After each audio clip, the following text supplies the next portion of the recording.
तो very good evening everyone. चलो आज का सेशन स्टार्ट करते हैं। वॉइस वीडियो जल्दी से कंफर्म करो, फटाफट सभी लोग आ जाओ। रैंक की आज सेकंड क्लास होने वाली है, जिसमें कि रैंक से रिलेटेड बहुत सारी इंपॉर्टेंट चीज़ें हम लोग डिस्कस करने वाले हैं, ठीक है। और अगर बहुत सारे लोग आईपीएल देख रहे होंगे तो देखने का कोई फ़ायदा तो है नहीं, ठीक है, क्योंकि आपको पता ही है कि जिस टीम का मैच चल रहा है वो ना तो अभी तक आईपीएल की ट्रॉफी जीत पाई है, ना ही आगे जीतेगी, ठीक है। क्लियर है सभी को वॉइस वीडियो? चलो परफेक्ट, बहुत ही बढ़िया। उससे पहले कल का जो डिस्कशन हुआ था, पहले आप सभी लोग बताएंगे कल का डिस्कशन कितने सारे लोगों को अच्छी तरीके से क्लियर हो गया है कि सर पूरा सिस्टमेटिकली समझ में आ गया रैंक की कैलकुलेशन जो होती है वो किस तरीके से मैट्रिसेस या सब मैट्रिसेस से रिलेटेड होती है। जल्दी से एक बार सभी लोग कंफर्म करो, फटाफट बताओ। आ जाओ सभी लोग, शुरू करते हैं, ठीक है। काफी सारे क्वेश्चन आज, बहुत सारी नई नई टेक्निक्स हैं, काफी मजा आने वाला आज के सेशन में। ओके चलो परफेक्ट, ठीक है भाई। तो कोई फायदा नहीं है टाइम वेस्ट करने का, 3 घंटे ट्रॉफी वगैरह जीतने वाली है नहीं। ओके, तो बेहतर है कि हम लोग इधर फोकस करते हैं। चलो शुरू करते हैं आज का session. Before that let me introduce myself. My name is Vishal Soni. I have cleared ASC examination 2 times right now. आप मुझे अनअकैडमी प्लेटफॉर्म पे देख सकते हैं। उसके अलावा 2014 में मेरी ऑल इंडिया रैंक 98 थी, 2015 में 25 थी। बहुत सारे पीएसयूज मैंने क्वालिफाई किए हुए हैं। 9+ years of teaching experience, mentored more than 1 lakh students including online offline. Unacademy plus पे अगर आप जाके देखेंगे, one of the highest watched educators. Unacademy plus पे भी एक सब्जेक्ट आने वाला है, उसका बहुत ही जल्दी मैं आपको अनाउंसमेंट करूंगा। मंडे को उसका पूरा डिटेल शेड्यूल भी बता दूंगा, कौन सा मेरा सब्जेक्ट अनअकैडमी प्लस पे आप लोगों को मिलने वाला है, ठीक है। पूरी तरीके से सॉर्टेड है। एक बार रैंक की ये डेफिनेशन जल्दी से पढ़ के सभी लोग वेरीफाई करो कि सर ये डेफिनेशन तो याद है, हम तो किसी को समझा भी सकते हैं डेफिनेशन, ये आप हमारे ऊपर छोड़ दीजिए। अगर r+1th ऑर्डर के सारे माइनर जीरो हैं और rth ऑर्डर का कम से कम एक माइनर नॉन जीरो है तो रैंक आर हो जाएगी। तो डेफिनेशन वाइज कोई प्रॉब्लम नहीं, कल ये डेफिनेशन हम लोगों ने देख ली थी। अब मैं क्या चाहता हूं कि मैं कुछ क्वेश्चंस सॉल्व करना चाहता हूं, ठीक है, कुछ क्वेश्चन सॉल्व करना चाहता हूं। किसको समझाना चाहते हो? जाहिर सी बात है कि जो पूछेगा उसको समझा देना, ठीक है। अगर कोई नहीं पूछता आप उसको समझाने जाओगे फिर तो प्रॉब्लम हो जाएगी ना। तो अगर कोई पूछता है आपसे तो आप उसको समझा देना कि हाँ भाई ऐसा ऐसा रैंक होता है। चलिए ठीक है। तो मैं ये आप लोगों से पूछना चाहता हूँ कि अगर सपोज मुझे कभी भी मैट्रिक्स कैलकुलेट कभी भी मुझे किसी मैट्रिक्स की रैंक कैलकुलेट करनी है, तो क्या मैं हमेशा उसमें सबसे पहले हाईएस्ट ऑर्डर माइनर की चर्चा करूंगा? बोलो हाँ या ना। आप बोलोगे हाँ सर, ये बात तो दिमाग में बैठ गई, कभी भी रैंक कैलकुलेट करनी है तो हाईएस्ट ऑर्डर माइनर की तरफ आइए बढ़ते हैं। चलिए आज की क्लास का ये सबसे पहला सवाल ये रहा, calculate the rank of the following matrices. पहला क्वेश्चन मैं करता हूँ, इसके बाद वाले क्वेश्चन आप करिएगा, ठीक है। पहले क्वेश्चन में उसने हमें दे रखा था एक रेक्टेंगुलर मैट्रिक्स दे रखा है, ठीक है ना, दिख रहा है सभी को रेक्टेंगुलर मैट्रिक्स। तो मुझे बताइए, अगर मैं आपसे यहाँ पर पूछता what is highest order minor, फटाफट बताओ सभी लोग। हाईएस्ट ऑर्डर माइनर यहाँ पर क्या मिलेगा? हाईएस्ट ऑर्डर माइनर का मतलब हाईएस्ट ऑर्डर सब मैट्रिक्स। जल्दी बोलो बोलो। 1x1 का मिलेगा, ठीक है भाई। आप देखो ना 1x3 है तो मिनिमम ऑफ 1,3 1 हो जाएगा, यानी कि 1x1 का हाईएस्ट ऑर्डर मिलेगा। तो हमने बोला कि ये मिलेगा हमको 1x1 का, ठीक है। जरा यहाँ सर देख के बताइए, क्या मैं ऐसा बोल सकता था कि at least one minor of at least one minor of 1x1 is non zero? देखो ना, चेक करके बताओ। देखो ना, एक ये अपने आप में माइनर है, देखो, एक ये अपने आप में माइनर है, एक ये अपने आप में माइनर है, एक ये अपने आप में माइनर है। ये 3 माइनर थे, इनमें से कम एक माइनर नॉन जीरो रहा। तो मुझे कोई इसकी रैंक कैलकुलेट करके बता सकता है कि ये जो ए वाली मैट्रिक्स है इसकी रैंक हमको कितनी लिखनी चाहिए थी? आप बोलोगे सर इसकी रैंक चुपचाप आप 1 लिख दो, चलेगा? परफेक्ट, है ना। तो हमने हाईएस्ट ऑर्डर माइनर यहाँ पर ढूंढा, हमें पता चल गया कि भाई 1x1 हाईएस्ट ऑर्डर माइनर का मतलब हाईएस्ट ऑर्डर सब मैट्रिक्स वो 1x1 का था, और at least one minor of 1x1 non zero था। तो इसकी रैंक कितनी हो जानी चाहिए थी? 1 हो जानी चाहिए थी, ठीक है ना। और ये वही रैंक है जो आप सभी लोगों की गेट के एग्जाम में आने वाली है, ठीक है। तो चलो पहले क्वेश्चन से आपकी रैंक डिसाइड हो गई, इससे अच्छी बात और क्या हो सकती है, ठीक है। ओके चलो अगले क्वेश्चन की तरफ बढ़े। सभी को ये क्वेश्चन क्लियर हो गया? सिस्टमैटिकली कर रहे हैं, प्रॉपर कर रहे हैं। रैंक की कैलकुलेशन करते टाइम पे सबसे पहले हाईएस्ट ऑर्डर माइनर हम लोग सर्च करेंगे। चलिए ये रहा आपके सामने अगला सवाल। इस क्वेश्चन में अगर कोई मुझसे पूछता कि भाई what is highest order minor, मैंने पहले ही बता रखा है highest order minor rectangular matrix में होता है minimum of m cross n का जो भी वैल्यू आता है, ठीक है। तो हाईएस्ट ऑर्डर माइनर इसमें बताइए कितने का हो जाएगा, बोलो भाई सभी लोग फटाफट। यार सारे लोग आंसर नहीं दे रहे हो यार, सबको बताना पड़ेगा। तो आप बोलोगे सर 1 क्रॉस 1 का हाईएस्ट ऑर्डर माइनर इसमें आ जाएगा, इसमें तो कोई प्रॉब्लम वाली बात है ही नहीं। बट हमने पाया कि भाई all minors of 1 cross 1, all minors of 1 cross 1 is equal to 0। सारे के सारे माइनस 1 क्रॉस 1 के क्या है, 0 है। तो यहां से मुझे लिखना चाहिए था कि rank of this matrix is 0 या अनडिफाइंड। तो आप 0 लिखो या अनडिफाइंड लिखो, बात सेम ही होती है। और ये चीज हम पहले भी स्टैब्लिश कर चुके हैं कि जो नल मैट्रिसेस होती हैं उनकी रैंक बाय डिफॉल्ट हमेशा क्या आने वाली है, 0 ही आने वाली। ओके, जितने भी नल मैट्रिसेस होते हैं उनकी रैंक हमेशा कितनी आती है, हमेशा 0 या अनडिफाइंड आती है, ठीक है। तो रैंक ऑफ नल मैट्रिक्स आपको हमेशा क्या देखने को मिलेगी, इक्वल टू 0, ठीक है। 0 को आप अनडिफाइंड बोल सकते हैं, मुझे कोई आपत्ति नहीं, चलेगा, ठीक है। तो मैं आप लोगों को एक स्टेटमेंट बोलूं, यस और नो में आंसर करोगे। हाँ, नल में हमेशा 0 होगी, उससे कोई फर्क नहीं पड़ेगा, ठीक है। कोई भी ऑर्डर हो नल मैट्रिक्स में आंसर हमेशा 0 आएगा। चलिए एक क्वेश्चन सुनिए और उसका आंसर देने की कोशिश करिए। The rank of a row matrix, ये देखो ये रो मैट्रिक्स है ना, ये रो, एक रो बहुत सारे कॉलम, एक रो बहुत सारे column. The rank of a row matrix will either be 1 और 0।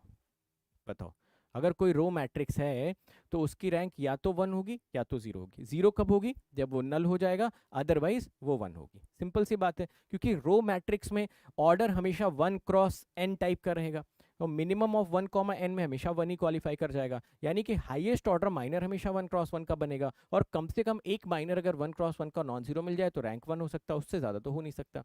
तो ये पहला प्रॉपर्टी रैंक का होता है कि अगर आप किसी भी रो मैट्रिक्स का रैंक कैलकुलेट करते हैं तो ये वो या तो 1 होता है या तो 0। ऑब्वियसली 1 और 0 में हम डिफरेंशिएट कर सकते हैं, अगर वो टोटली नल मैट्रिक्स है तो इट बिकम्स 0। चलो करेक्ट स्टेटमेंट है, इसमें कोई दो राय नहीं है। अगला सवाल आपके सामने ये रहा स्क्रीन पे, इसमें पूछ रहा है कि ए की रैंक कैलकुलेट करके बताइए। फिर से मैं वही सेम तरीका अपनाता हूँ। रैंक कैलकुलेट करते ही मेरे दिमाग में आना चाहिए कि भाई मुझे हाईएस्ट ऑर्डर माइनर सर्च करना है। तो मैंने यहाँ पर सर्च करने की कोशिश करी कि what is highest order minor.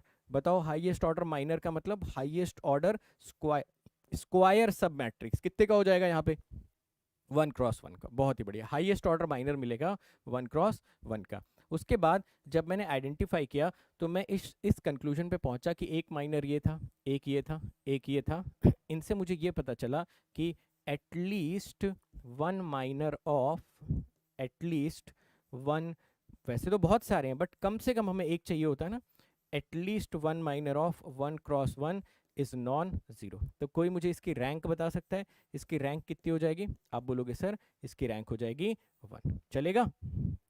बोलते जाओ यार फटाफट सभी लोग। परफेक्ट, तो इसकी रैंक भी 1 आ गई। आप सभी लोग नोटिस कर पा रहे कि शायद ये कॉलम मैट्रिक्स है, इसमें एक कॉलम है और बहुत सारी रोज हमारी एग्जिस्ट करें। रैंक 1 रैंक 1 रैंक 1, बहुत बढ़िया, भर दो पूरा का पूरा चैट बॉक्स। जितनी बार लिखोगे उतनी रैंक 1 आने के आपके चांसेस बढ़ जाएंगे। चलो इसमें बताओ, इसमें बताओ हाईएस्ट ऑर्डर माइनर। बोलते जाओ यार, कहीं और नज़र जानी नहीं चाहिए, आपके दिमाग में सारा का सारा कैलकुलेशन यहीं से फिट हो जाना चाहिए। हाईएस्ट ऑर्डर माइनर कितने का है, तो आप बोलोगे हाईएस्ट ऑर्डर माइनर का मतलब हाईएस्ट ऑर्डर स्क्वायर सब मैट्रिक्स, जो कि यहाँ पे 1 क्रॉस 1 का दिखेगा। आपने बोला 1 क्रॉस 1 का, बट आपने पाया कि all minors of 1 cross 1, all minors of 1 cross 1 is equal to 0।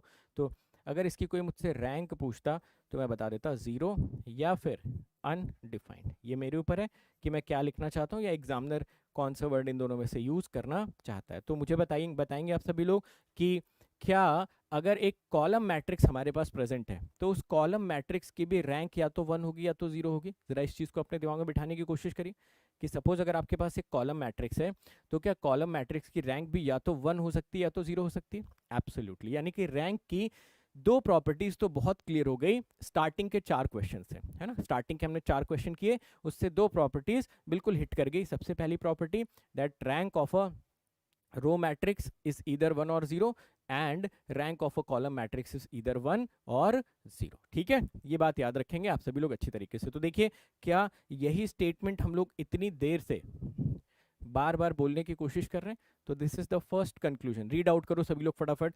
The rank of row matrix, और की जगह पे एंड लिख देना चाहिए यहाँ पे, ठीक है, या मैं इसको हटा ही देता हूँ, ठीक है, and column matrix can be इधर 0 और 1। ठीक है, ठीक है भाई साहब, यहां तक?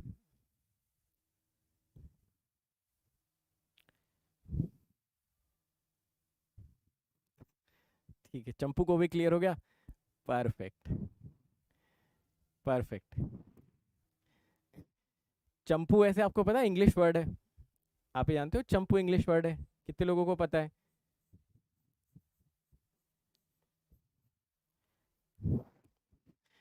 आपको पता है कि ये चंपू इंग्लिश वर्ड है? इसका हिंदी जानते हो क्या होता है? भाई अगर अगर ये इंग्लिश वर्ड है तो इसका कुछ हिंदी भी तो होना चाहिए। बताओ इसको, इसका हिंदी क्या होता है चंपू का? नहीं पता?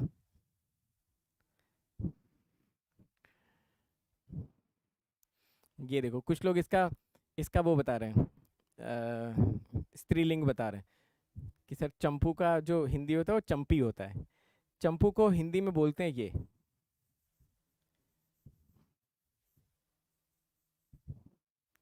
ठीक है, ये चंपू का हिंदी होता है।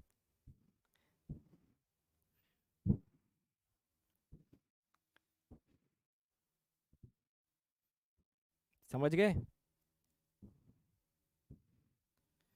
तो अगर आपको आज के बाद किसी को बोलना है कि भाई बिल्कुल ही ढक्कन है क्या, तो आप उसको बोल सकते हो कि भाई तुम चंपू हो क्या। समझे? अभी मैं अभी मैं ऑफलाइन क्लास लेके आ रहा था ना, तो मेरे सामने एक ऑटो जा रहा था। ऑटो के पीछे ना एक बड़ी अच्छी टैगलाइन लिखी हुई थी, सुनना चाहोगे आप लोग उस टैगलाइन को? बहुत ही शानदार टैगलाइन लिखी, बरसों के बाद ऐसी कोई टैगलाइन मुझे देखने को मिली। ठीक है, सुनना चाहते हो? बट उससे पहले एक शर्त होगी, ठीक है? हाँ, नेगी सर इसीलिए चंपू बोलते हैं क्योंकि ढक्कन बोलेंगे तुम लोग तो बुरा मान जाओगे ना। बोलेंगे अरे ढक्कन, इसका आंसर बताओ, तो बोले अरे सर मुझे ढक्कन बोल दिया, मैं तो सर बहुत इंटेलिजेंट हूँ। चंपू बोलते हैं तो आप लोगों को लगता है ठीक है कोई बात होती होगी। चलो खैर, बट उससे पहले एक क्वेश्चन, ठीक है, उससे पहले एक क्वेश्चन करते हैं। अगर इस क्वेश्चन का आंसर आपने सही से बता दिया भाई साहब, तो फिर आपको वो टैगलाइन में बताता हूँ क्या लिखा हुआ था। ओके, चलो बताओ। ये मैट्रिक्स ए दे रखा है, ये मैट्रिक्स बी दे रखा है, ठीक है ना? ये बोल रहा है ए और बी को अगर मल्टीप्लाई कर दें तो रैंक कितना आना चाहिए। चलो बताओ जरा एक बार कैलकुलेट करके। पहले तो मल्टीप्लाई करो भाई साहब ए और बी को, ठीक है, ए बी को मल्टीप्लाई करो। ए बी को मल्टीप्लाई करो, ये हो गया 3 2 1। चलिए मल्टीप्लाई करिए। 1 × 3 3, 2 दूना 4 3, तो क्या यहाँ से आपको 10 मिला ऑर्डर मैट्रिक्स का? 1 × 1, करेक्ट। 1 × 1 की एक मैट्रिक्स आ गई। चलो मुझे बताओ, अगर मैं आपसे यहाँ पर पूछता कि what is highest order minor, तो ये तो बिल्कुल ही वही ढक्कन वाला सवाल हो गया ना भाई। 1 × 1 का है तो हाईएस्ट ऑर्डर माइनर तो 1 × 1 ही हो जाएगा ना। और क्या यहाँ से आप ऐसा बोल सकते थे कि at least one minor of 1 × 1, at least one minor of 1 × 1 is non zero, तो क्या इसकी रैंक 1 आ जाएगी? चलो बहुत ही बढ़िया, और आप लोगों ने शानदार आंसर दिया। ठीक है, इसकी रैंक 1 आ गई, सभी लोग इसका आंसर दे पा रहे हैं। एक सवाल और, उसके बाद फिर वो टैगलाइन की भी हम लोग चर्चा करना चाहते हैं। किसी को कोई डाउट है इसमें तो पूछो, otherwise I think this is very very sorted कि रैंक ऑफ ए बी आपको कितना मिलना चाहिए था? 1। क्लियर है ना? Perfect, perfect. हाँ ये बताओ, इसका बताओ, रैंक ऑफ ए बी पूछ रहा है, इसके रैंक कैलकुलेट करके बताएंगे सभी लोग। हाँ ये लो, जल्दी से दूसरा क्वेश्चन भी दे दिया आप लोगों को, बिल्कुल सही बात है, चंपू क्वेश्चन था वो भी। इसका आंसर बताओ, कितनी रैंक आनी चाहिए, गलत मत करना। बोल रहा है ए बी को गुणा करो, ठीक है, ए और बी को आपस में गुणा कर दो और बताओ क्या मिलेगा। तो जब हम मल्टीप्लाई कर रहे होंगे ए और बी का, तो ये मिल गया 101, ठीक है। अरे 101, 101, यहाँ से आपको मिल गया 1 0 - 1, ठीक है। सब जोड़ घटा के करोगे मिल जाएगा 0। हाईएस्ट ऑर्डर माइनर कितने का है? 1 × 1 का, और जो हाईएस्ट ऑर्डर माइनर है वो खुद ही 0 हो गया। इसका मतलब ये नल मैट्रिक्स की तरह ट्रीट हो जाएगा। आप बोल सकते थे रैंक 0 आ जाएगी, अनडिफाइंड आ जाएगी, या जो भी आप समझना चाहो वो समझ सकते हो। तो मैं ऐसा बोल दूं, एक स्टेटमेंट बोलता हूँ, आप लोग बताना सही है गलत है, ठीक है। एक स्टेटमेंट बोल रहा हूँ, आप बताना सही है या गलत है। If sorry, multiplication of a row and a column matrix is possible. Multiplication of row or column matrix is possible. In that case, rank will be either 1 or 0. या ऐसा बोल सकते हैं, if multiplication of a row or a column matrix is possible, अगर possible है ना। ये बोल रहा है कि अगर आप मल्टीप्लीकेशन उसका पॉसिबल करवा पा रहे हैं, तो इन that case the rank will always be 1। बोलो सही बात है?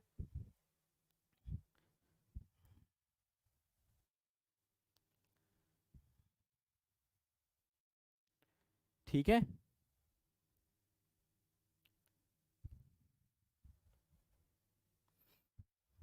करेक्ट। चलो देखो ये स्टेटमेंट पढ़ो फटाफट और बताओ कि क्या इससे आप अग्री करते हैं। बोलो। बोल रहा है when row matrix is multiplied with column matrix provided multiplication exists with order 1 × 1, then rank will be either 1 or 0, है ना।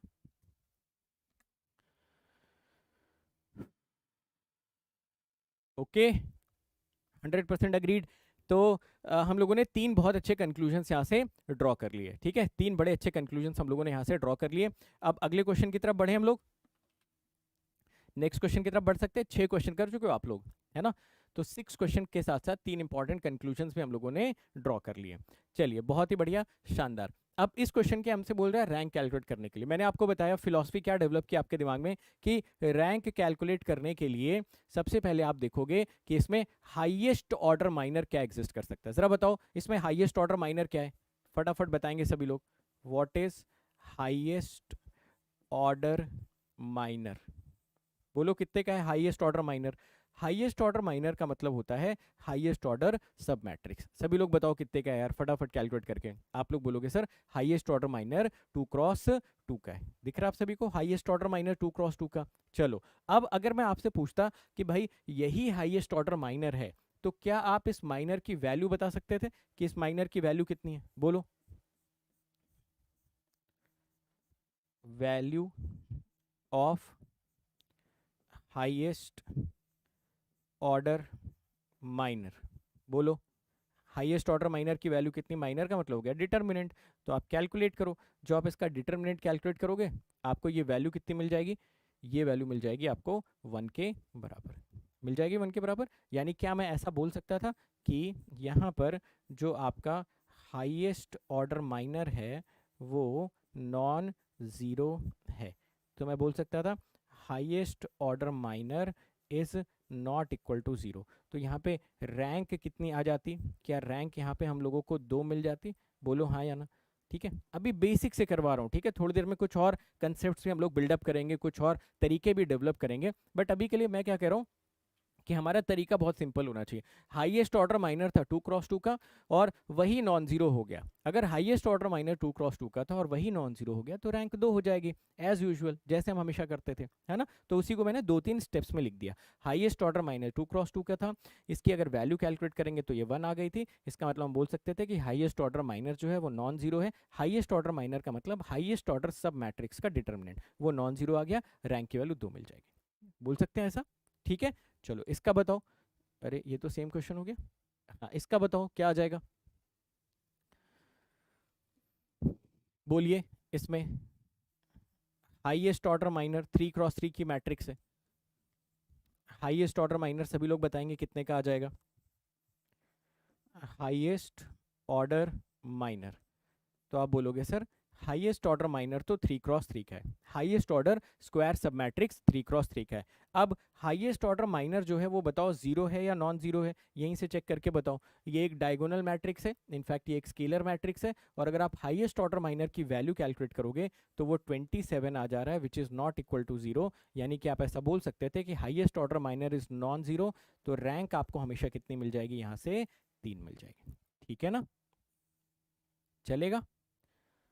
बहुत ही सिंपल सा डिस्कशन चल रहा है, बहुत सिंपल सा डिस्कशन चल रहा है भाई। हाईएस्ट ऑर्डर माइनर 3x3 का था, और हाईएस्ट ऑर्डर माइनर जो है वो नॉन जीरो है, तो इसका मतलब रैंक आपकी हमेशा 3 हो जाएगी। किसी को समझने में कोई प्रॉब्लम हो रही है, किसी तरह की कोई दिक्कत महसूस हो रही है, समझ पा रहे हो? कल वाला जो फ्लो चार्ट था, स्टार्टिंग में आज जो समरी बताई सारी चीज़ें आप यहाँ पे सिस्टमैटिकली रिलेट कर पा रहे हो? आई थिंक यस, आप सभी लोग रिलेट कर पा रहे हो। तो मैं दो और स्टेटमेंट्स बोलता हूँ, आप मुझे बताना।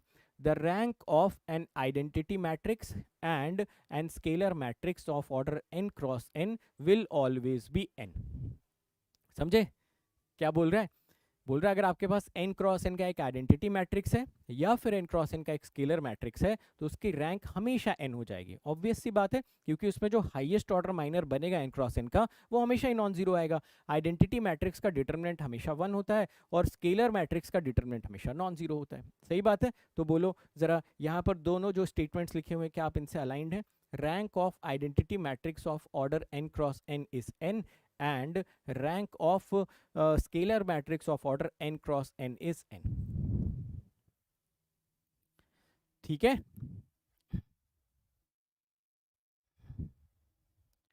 चल जाएगा, समझ पा रहे हैं सभी लोग? ठीक है, ओके। चलो अब एक बार टैगलाइन आपको बता देते हैं। मैंने टैगलाइन आज कौन सी देखी, कौन सी लिखी हुई थी।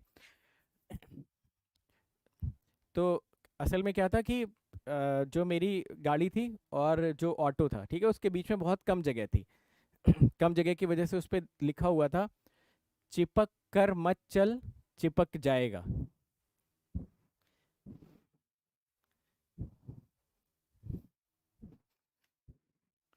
तो ऐसा कुछ मैंने पहली बार देखा, ऐसा कुछ मैंने पहली बार देखा, बट काफ़ी यूनिक था, और भाई सही भी था, है ना? थोड़ा सा तो गैप रहना चाहिए ना, थोड़ा सा तो गैप रहना चाहिए। पता लगा उसने ब्रेक मार दिया, आप जाके चिपक गए उसमें। ठीक, चलो आगे बढ़े। तो ये दोनों स्टेटमेंट से हम लोग अग्री करते हैं, rank of identity matrix of N cross N is N, and rank of scalar matrix of order N cross N is N. तो ये सारी प्रॉपर्टी, अच्छा एक चीज़ और मैं आपको बता दूं, ये सारी जो प्रॉपर्टीज़ है ना, ये सारी प्रॉपर्टीज़ को लास्ट में सिस्टमैटिकली कंपाइल भी करेंगे। तो ऐसा मत सोचना कि सर आपने यहाँ पे प्रॉपर्टी लिख दी, बाद में हम भूल तो नहीं जाएंगे। सारी प्रॉपर्टीज़ को हम लोग एक जगह पे लिखेंगे, ठीक है? तो टोटल हमारे पास 19 या 20 प्रॉपर्टीज़ रैंक की होती हैं, सब एक सिंगल जगह पे हम लोग लिखेंगे, ठीक है?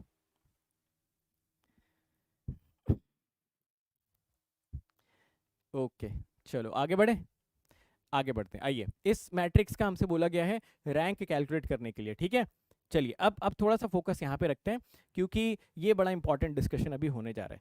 आप लोग मुझे साथ के साथ आंसर बताते जाइए। सभी लोग बताएंगे कि यहाँ पर हाईएस्ट ऑर्डर माइनर आपको क्या दिख रहा है? बोलो भाई साहब, सभी लोग जल्दी जल्दी बोलो। हाईएस्ट ऑर्डर माइनर क्या दिख रहा है? कितने का दिख रहा है? 3x3 का दिख रहा है ना? जो हाईएस्ट ऑर्डर माइनर है 3x3 का, उसकी वैल्यू कितनी है बताओ जरा। जो हाईएस्ट ऑर्डर माइनर है 3x3 का, उसकी वैल्यू कितनी है? तो आप बोलोगे देखो सर सारे एलिमेंट में 2 2 2 लिखा हुआ है, तो 110%, इसकी जो वैल्यू आएगी हाईएस्ट ऑर्डर माइनर की, वो 0 आनी चाहिए, है ना? Highest order minor of 3x3 यहाँ पर मेंशन किया गया है, और उसकी वैल्यू तो 0 है। तो मुझे बताइए, क्या इसकी रैंक कभी भी 3 हो सकती है?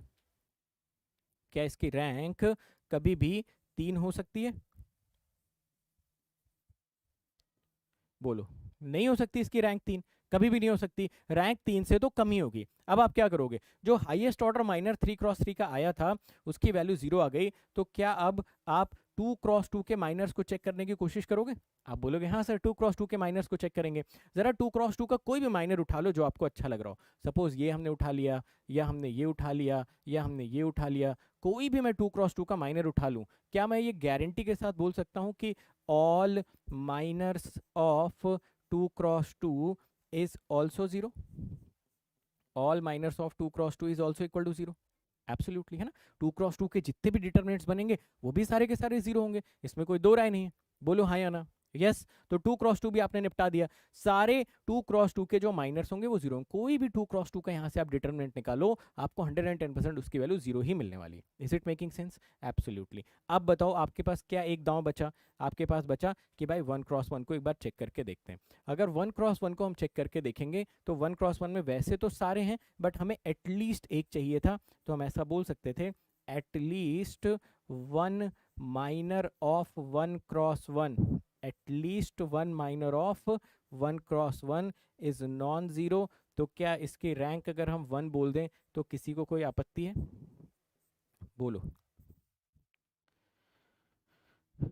कोई आपत्ति नहीं, ठीक है। तो पहले इस पे बताओ कि सर कोई आपत्ति नहीं, फिर आपको एक और प्रॉपर्टी बताता हूँ, ठीक है।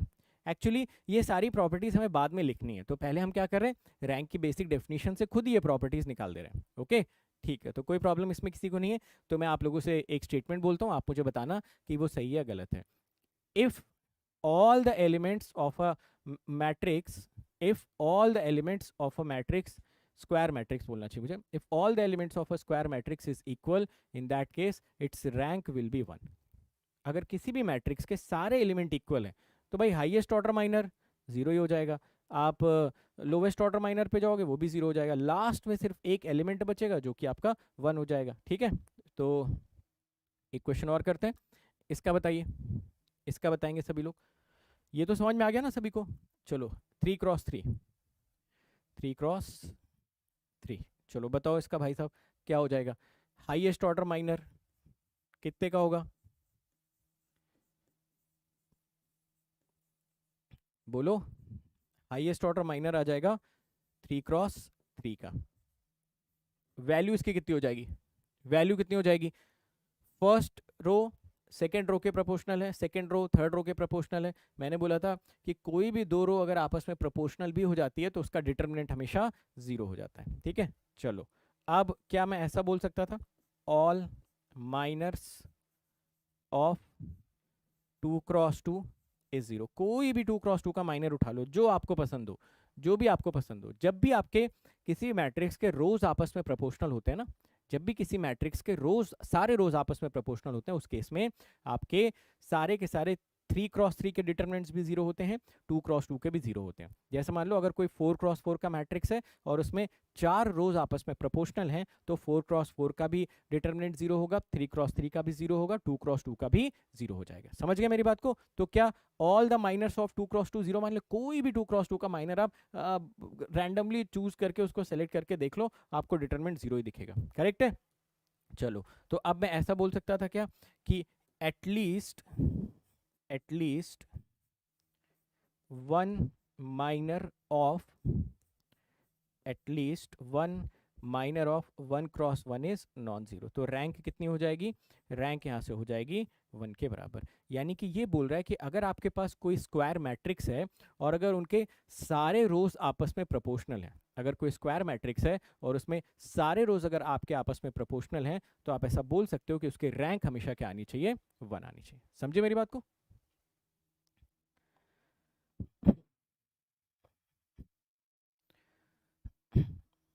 रेक्टेंगुलर वाला स्टेटमेंट अभी मैं नहीं दे रहा हूँ अनीश कुमार, रेक्टेंगुलर वाला स्टेटमेंट थोड़ी देर में हम लोग लेते हैं, है ना। रो एचलॉन फॉर्म उसके पहले आपको पढ़ाते हैं, बट एज ऑफ नाउ ये दोनों स्टेटमेंट्स आपके एक स्क्वायर मैट्रिक्स से रिलेटेड मैंने दिए हुए हैं, ठीक है। रेक्टेंगुलर को मैं नकार नहीं रहा हूँ, मैं ऐसा नहीं बोल रहा हूँ वहाँ पे नहीं होगा, बट उनसे रिलेटेड स्टेटमेंट्स मैंने दिए नहीं।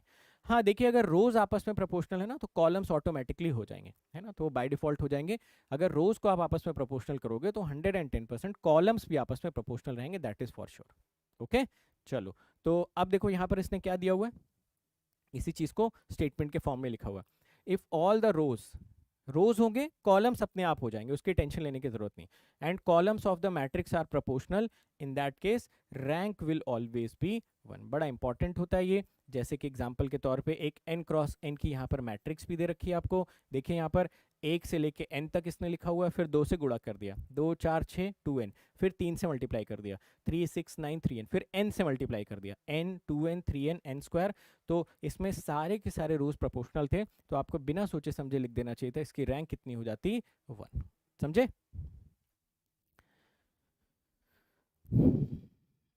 ओके, ठीक है। तो अभी तक जितनी प्रॉपर्टीज पढ़ी उनको रिवाइज कर लें, फिर एक दो क्वेश्चंस पे चलते हैं, फिर देखते हैं कि रैंक एग्जाम में अगर क्वेश्चन आएगा तो कैसे कैलकुलेट करेंगे। जाहिर सी बात है ये जो तरीके हम सीख रहे हैं इसमें कहीं ना कहीं हमारे दिमाग में चल रहा है कि भाई ये तो थोड़ा लेंदी प्रोसेस है ना। अभी तक जो क्वेश्चंस मिले उसमें किस्मत अच्छी थी कि हम लोग रैंक कैलकुलेट कर पा रहे हैं, बट थोड़ा सा डिफिकल्ट क्वेश्चन आ जाएगा तो हम लोग अटक सकते हैं। ठीक है, तो एक बार सारी प्रॉपर्टीज रिवाइज करवा देता हूँ, आप लोग बस सुनते जाइए, हाँ ना में जवाब देते जाइए। सबसे पहला, the rank of a row matrix will either be 1 और इट विल बी 0, यस और नो?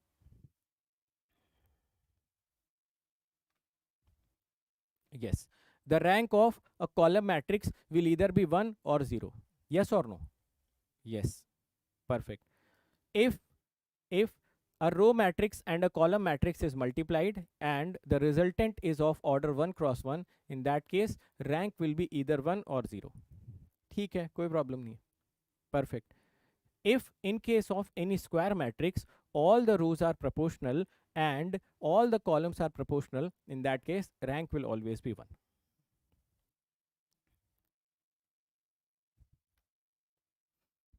ठीक है, तो बस ये सारी प्रॉपर्टीज थी।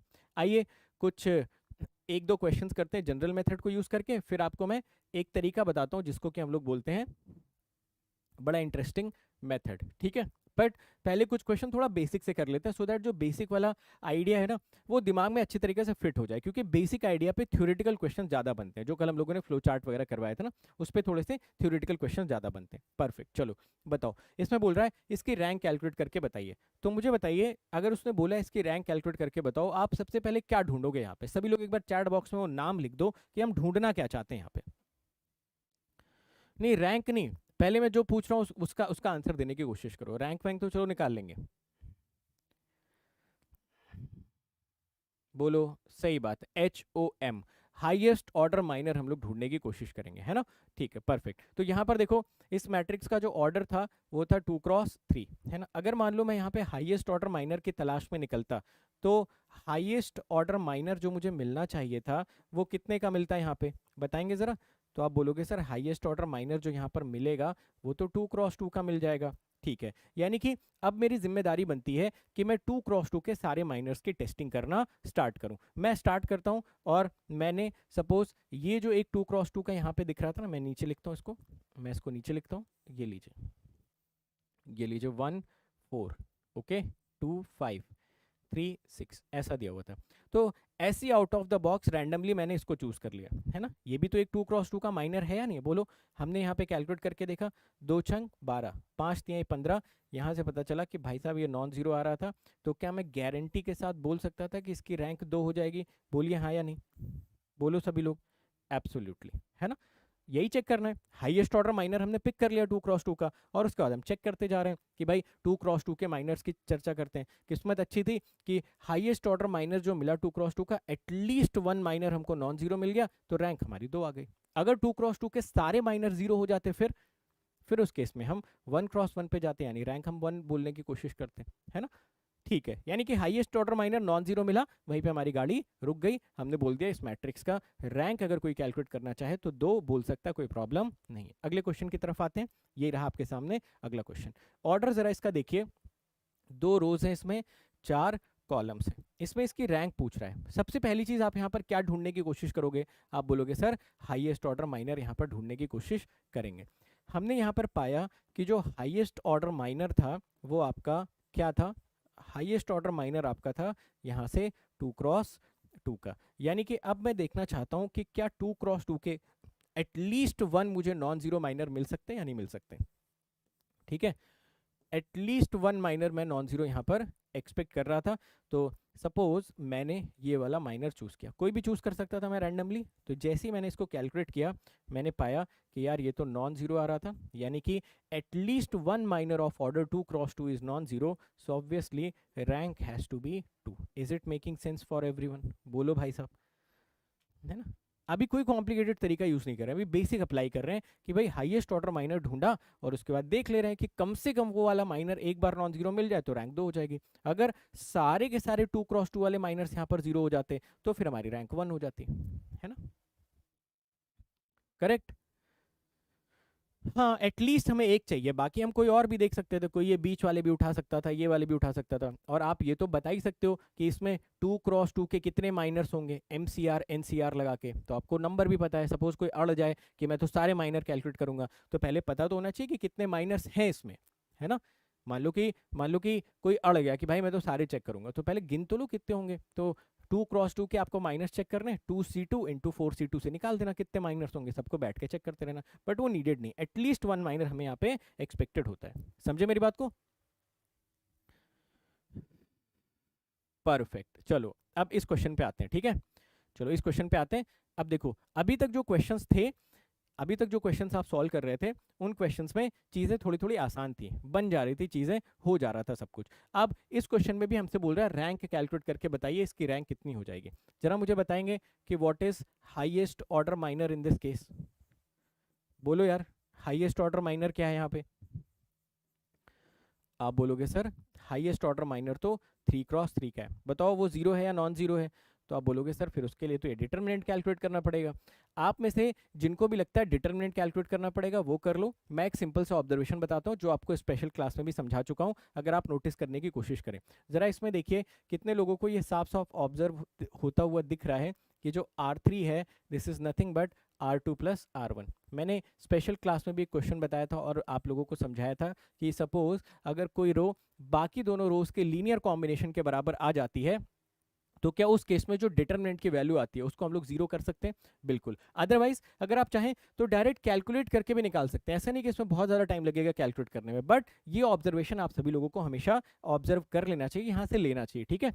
कोई भी रो अगर बाकी दोनों रो के लीनियर कॉम्बिनेशन के बराबर है तो उसका डिटरमिनेंट हमेशा जीरो होता है, ठीक है। जाहिर सी बात है ये क्वेश्चन मैं काफ़ी बार लगा चुका हूँ, इस वजह से मैं ये डिपेंडेंसी देख पा रहा हूँ। हो सकता है अगर आप पहली बार ये क्वेश्चन लगा रहे हो ना तो आप नहीं भी देख पाओ, तो आप 3x3 को सॉल्व कर लो यार, इसमें कोई प्रॉब्लम वाली बात नहीं है। तो मुझे बताइए अगर ये जीरो मिल गया तो अब कौन से वाले माइनर्स पे आपकी नजर रहेगी? फटाफट सभी लोग चेक करके बताएंगे। बताइए क्या आपकी नजर इस समय 2x2 वाले माइनर्स पे रहनी चाहिए?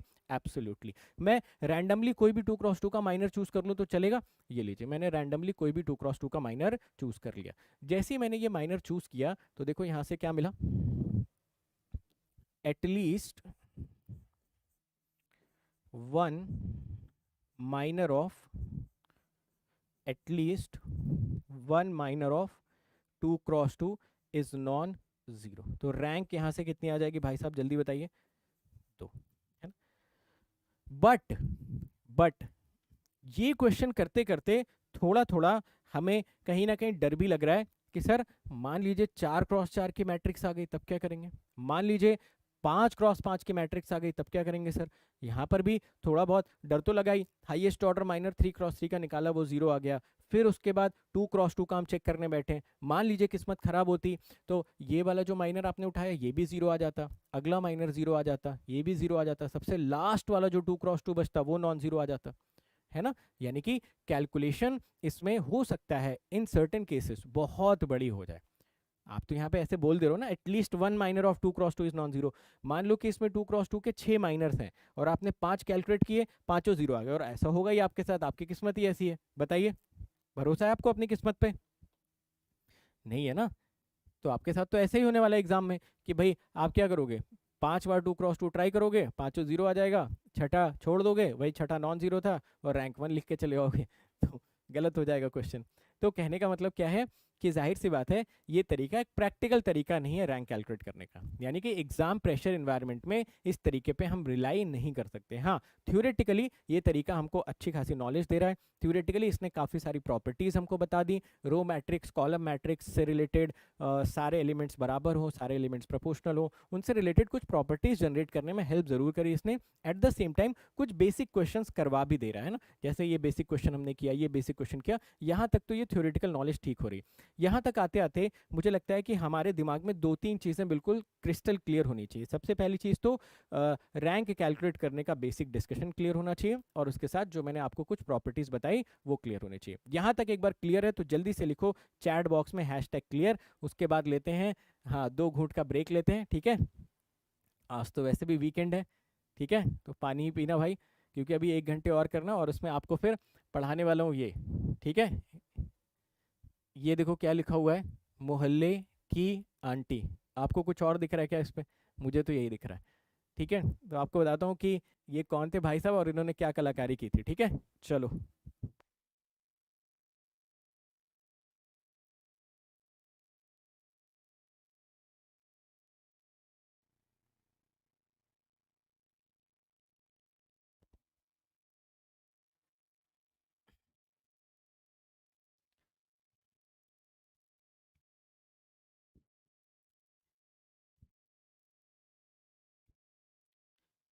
2 दिनों से डीपीपी की क्लास इसलिए नहीं हो पा रही यार, क्योंकि लिंक में कुछ इशू आ रहा है। ठीक है, वो लिंक का इशू शायद आज रिजॉल्व हो जाएगा, तो वो हो जाएगा। जल्दी जल्दी सभी लोग 2-2 घूंट लगा लो यार, तैयार हो जाओ, डीप ब्रीथ ले लो। डेली एनसीआर वाले मत लेना भाई। ठीक है, वैसे भी कोविड दोबारा आने वाला है, तो थोड़ा सा आप लोग अपनी सेहत का भी ध्यान रखिए। जहाँ भी जाइए मास्क पहन के जाइए, 2 लेके जाओ, जो नहीं पहना उसको ही पहना दो सामने वाले को। उससे पहले पूछ लेना उसको कि उसको कोई सांस की बीमारी तो नहीं है। पता लगा ज़बरदस्ती आपने पहना दिया, डॉक्टर ने मना किया था भाई मास्क मत पहनना, ज़िंदगी में कुछ भी हो जाए। खुद तो बच गए, उसको निपटा दिया। Ready everyone?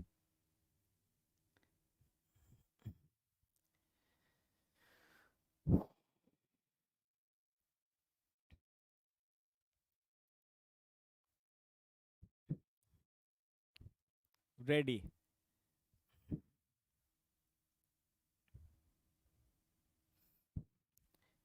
चलो चलो भाई साहब, अब आते हैं इस पे। ठीक है, जल्दी से लिखो सभी लोग रेडी यार, क्योंकि बड़ा इंपॉर्टेंट डिस्कशन चलने वाला है, ये इतना आसान नहीं है। ठीक है, आसानी से समझ में नहीं आएगा। अ, तो मैं आसानी से समझाने की कोशिश तभी कर सकता हूँ जब आप समझने की कोशिश करोगे। ठीक है, आ जाओ। चलो रेडी, अब ध्यान से सुनना, बड़ा इंपॉर्टेंट होता है ये।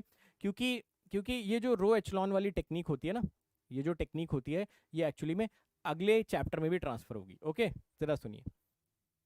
बोल रहा है calculation of rank by row echelon form. Row echelon form में आपको पहला वर्ड क्या दिख रहा है बताना? ये क्या दिख रहा है, रो या कॉलम? बोलो। रो। यानी कि रो एचलॉन फॉर्म में सबसे पहली चीज हमको ये समझनी चाहिए कि भाई, अगर मैं अपने मैट्रिक्स को रो एचलॉन फॉर्म में कन्वर्ट करना चाहता हूं, तो मैं सिर्फ और सिर्फ रो ट्रांसफॉर्मेशंस ही लगा सकता हूं। अगर मैं अपने मैट्रिक्स को रो एचलॉन फॉर्म में कन्वर्ट करना चाहता हूं, तो मैं कभी कॉलम ऑपरेशंस नहीं लगा सकता हूं। हमेशा और हमेशा मुझे रो ऑपरेशंस ही लगाने पड़ेंगे। कौन कौन से row operations? Elementary row operations. यानी कि अगर मेरा मन हुआ, मैं 2 रोज को एक्सचेंज कर दूंगा। अगर मेरा मन हुआ, तो मैं किसी आर आई को एम आर आई से रिप्लेस कर दूंगा। अगर मेरा मन हुआ, तो मैं किसी आर वन को R1 + 2 R2 से रिप्लेस कर दूंगा। तो जो हमने एलिमेंट्री ट्रांसफॉर्मेशन पढ़े हुए थे, उनको हम यहाँ पे लगा सकते हैं। एक नॉन एलिमेंट्री ट्रांसफॉर्मेशन भी यहाँ पे लग जाएगा, बता सकते हो कौन सा? वही वाला जिससे रैंक नहीं बदलती है। R1 is replaced by MR1 + KR2। समझ गए? तो बेसिकली वो ये कहना चाहता है कि आप किसी भी मैट्रिक्स को अगर रो एचलॉन फॉर्म में कन्वर्ट करना चाहते हो, तो आप एलिमेंट्री रो ऑपरेशंस लगा दो, और एक नॉन एलिमेंट्री वाला भी लगा सकते हो, जो मैंने आप लोगों को समझाया था। आई होप, हाँ, वो हाइब्रिड वाला जो आपको बताया था। तो I hope as of now this is clear, है ना? ठीक है, चलो ये बात तो समझ में आ गई कि किसी भी मैट्रिक्स को अगर रो एचलॉन में कन्वर्ट कर सकते हैं, तो बात बन जाएगी। ठीक है, चलिए जरा, अब एक मैं आपको टास्क देता हूँ। ठीक है, एक टास्क देता हूँ। ये क्या लिखा हुआ है जरा पढ़ो, और समझ में आ जाए तो मुझे भी समझाना। ठीक है, देखो क्या लिखा हुआ है। इफ देर इज एनी, नहीं ये तो समझ में आ जाएगा, ये तो समझ में आ जाएगा, ये तो मैं भी समझा सकता हूँ। ठीक है, if there is any zero row, it must be last row. If not, shift the row to the last row by elementary transformation. पहला वाला देखो क्या बोल रहा है, फर्स्ट वाली लाइन में बोल रहा है कि सपोज अगर आपके पास कोई मैट्रिक्स है, ठीक है, उस मैट्रिक्स में अगर कोई कंप्लीट जीरो रो है, अगर किसी मैट्रिक्स में कंप्लीट जीरो रो है, तो उस रो को उठा के लास्ट में ले आओ। ठीक है, तो पहला वाला बताओ कितने लोगों को समझ में आ गया? कि सर पहला वाला तो समझ में आ गया, काफ़ी खुशी हुई, और इस बात के लिए हम आपका धन्यवाद भी देते हैं। ठीक है, रो एचलॉन फॉर्म में कन्वर्ट करने के लिए क्या बोल रहा है वो ये बोल रहा है कि सपोज अगर किसी मैट्रिक्स में सारे के सारे एलिमेंट जीरो हैं, तो आप उनको उठा के सबसे लास्ट में ले आओ। कैसे ले आओगे? वही एलिमेंट्री ट्रांसफॉर्मेशन, रिप्लेस कर लेना, R2 is replaced by R4, R5 is replaced by R2, what ever, है ना। तो जीरो रो हमेशा लास्ट में होनी चाहिए। अगर पहले से लास्ट में अच्छी बात है, पहले से नहीं है तो उठा के ले आओ उसको, ठीक है ना। फर्स्ट रो तो क्लियर हो गया। चलो ये वाला पढ़ के बताओ यार, ये क्या लिखा हुआ है, ठीक है। समझ में आ जाए तो मुझे भी बताना, मैं भी पढ़ता हूँ आपके साथ। The number of zeros before a non-zero element of each row is less than the number of such zeros before a non-zero element in the next row। बताओ कुछ समझ में आया? मुझे तो भाई आज तक नहीं आया। ठीक है, क्या लिखा है, किसने लिखा है, क्यों लिखा है, किसका प्रेशर था उसके ऊपर, ठीक है, पता नहीं।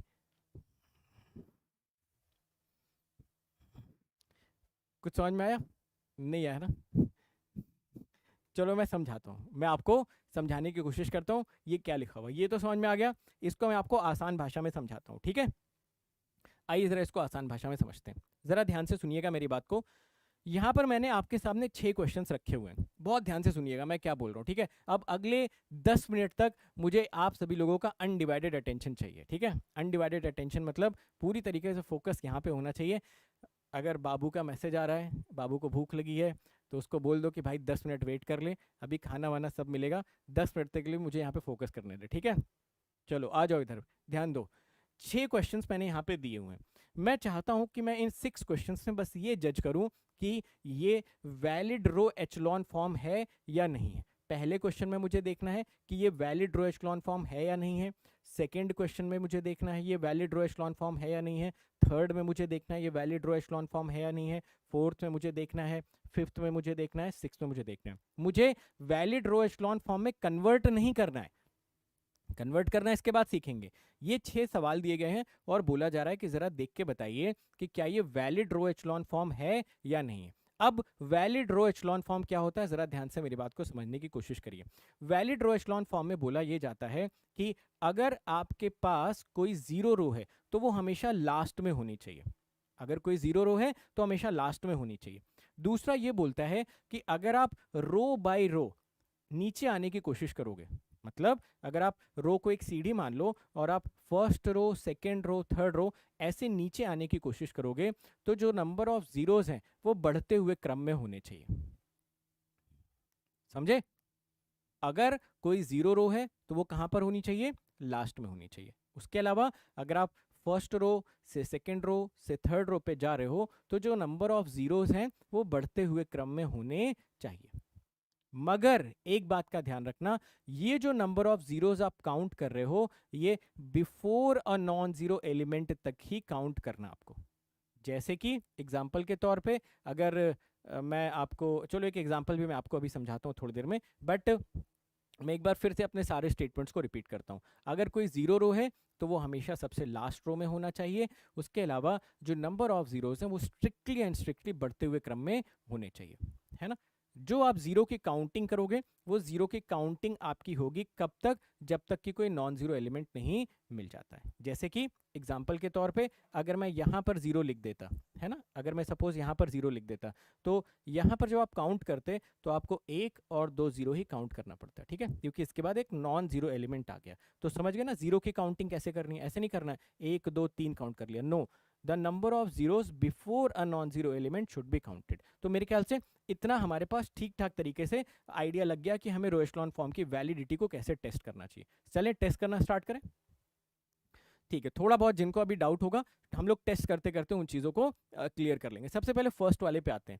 फर्स्ट वाले में मुझे बताइए, अगर यहाँ पर कोई जीरो रो थी तो अपने आप लास्ट में प्रेजेंट थी। आप बोलोगे हाँ सर ये तो खुद ही लास्ट में प्रेजेंट थी। भाई साहब इससे अब हमारा कोई नाता नहीं है।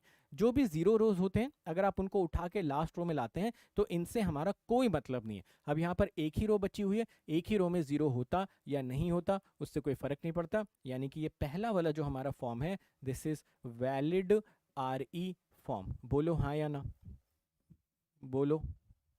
कोई भी दिक्कत है फर्स्ट वाले में पूछो, बहुत आसान है, एप्टीट्यूड है, बेसिक सी चीजें हैं यहाँ पर जो आपको टेस्ट करनी। तो क्या ये वैलिड है, बोलो। बिल्कुल सही बात है। तो शॉर्ट में रो एचलॉन लिख दिया, ये वैलिड लिख दिया। आ जाओ सेकंड वाले क्वेश्चन पे चलते हैं, ठीक है। फर्स्ट वाला मेरे ख्याल से सॉर्टेड है, सेकंड वाले पे चलते हैं। सबसे पहले इसमें देखिए क्या कोई ऑल जीरो रोज है, सबसे पहली चीज यही ढूंढनी है, क्या इसमें कोई ऑल जीरो रो है। आप बोलोगे नहीं सर कोई ऑल जीरो रो नहीं। अगर कोई ऑल जीरो रो नहीं थी तो क्या करो, सीढ़ी की तरह नीचे उतरते जाओ। यहां पर आप खड़े थे, आपने काउंट किया भाई एक भी जीरो नहीं था। यहाँ पे आपने काउंट करा तो यहाँ पे आपने पाया एक जीरो था। यहाँ पे आपने काउंट करा तो आपने पाया दो जीरो था। तो बताइए नंबर ऑफ जीरोस बढ़ते हुए क्रम में थे, नंबर ऑफ जीरोस के आपके असेंडिंग ऑर्डर में थे। एब्सोल्युटली। तो क्या हम इसको वैलिड आर ई बोल दें तो चल जाएगा। आप बोलोगे हाँ सर बोल दो, कोई दिक्कत वाली बात नहीं, चलेगा ना। परफेक्ट, बहुत ही बढ़िया। ठीक है, सभी का आना चाहिए भाई, किसी कोई ऐसे नहीं होना चाहिए कि सर समझ में नहीं आ रहा है, समझ में आना चाहिए समझाने के बाद। ठीक है, चलो इसको देखो, इसको देखो, इस पे आ जाओ। सबसे पहले ढूंढना है कि क्या इसमें कोई ऐसी रो है जिसमें सारे जीरोस प्रेजेंट है। आप बोलोगे सर ऐसा तो कोई भी नहीं है जिसमें सारे जीरोस प्रेजेंट है। चलो वो हो गया, अब देखना शुरू करो। यहाँ पे देखो, काउंट करो, सीढ़ी पर से उतरना शुरू करो। एक जीरो, यहाँ पे आपने काउंट किया, एक दो तीन जीरो, यहाँ पे आपने काउंट किया एक दो तीन, गड़बड़ हो गई ना। ये भी तीन, ये भी तीन थे। हमने बोला था जैसे ऐसे रो में आप नीचे आओगे नंबर ऑफ जीरोस बढ़ते हुए क्रम में होने चाहिए। तो ये आपका हो जाएगा इन वैलिड रो एचलॉन फॉर्म। तो ये बचेगा आपका इनवैलिड रो एचलॉन। समझे मेरी बात को। बढ़ते हुए क्रम का मतलब स्ट्रिक्टली इंक्रीजिंग ऑर्डर होना चाहिए भाई साहब, समझे। स्ट्रिक्टली इंक्रीजिंग ऑर्डर होना चाहिए, ऐसा नहीं होना चाहिए कि आपने बोला सर ये देखो तीन तीन बराबर, ऐसे नहीं चलेगा भाई, स्ट्रिक्टली होना चाहिए। चलो इसका बताओ, इसका बताइए क्या इसमें कोई सारी जीरो रोज हैं। आप बोलोगे हाँ सर सबसे ऊपर ही है, बट क्या वो सबसे ऊपर होना चाहिए था। नहीं, उसको तो सबसे लास्ट में होना चाहिए था। यानी कि ये भी आपका क्या हो गया, एक इनवैलिड आर ई, इनवैलिड रो एचलॉन फॉर्म आपका हो गया। समझे।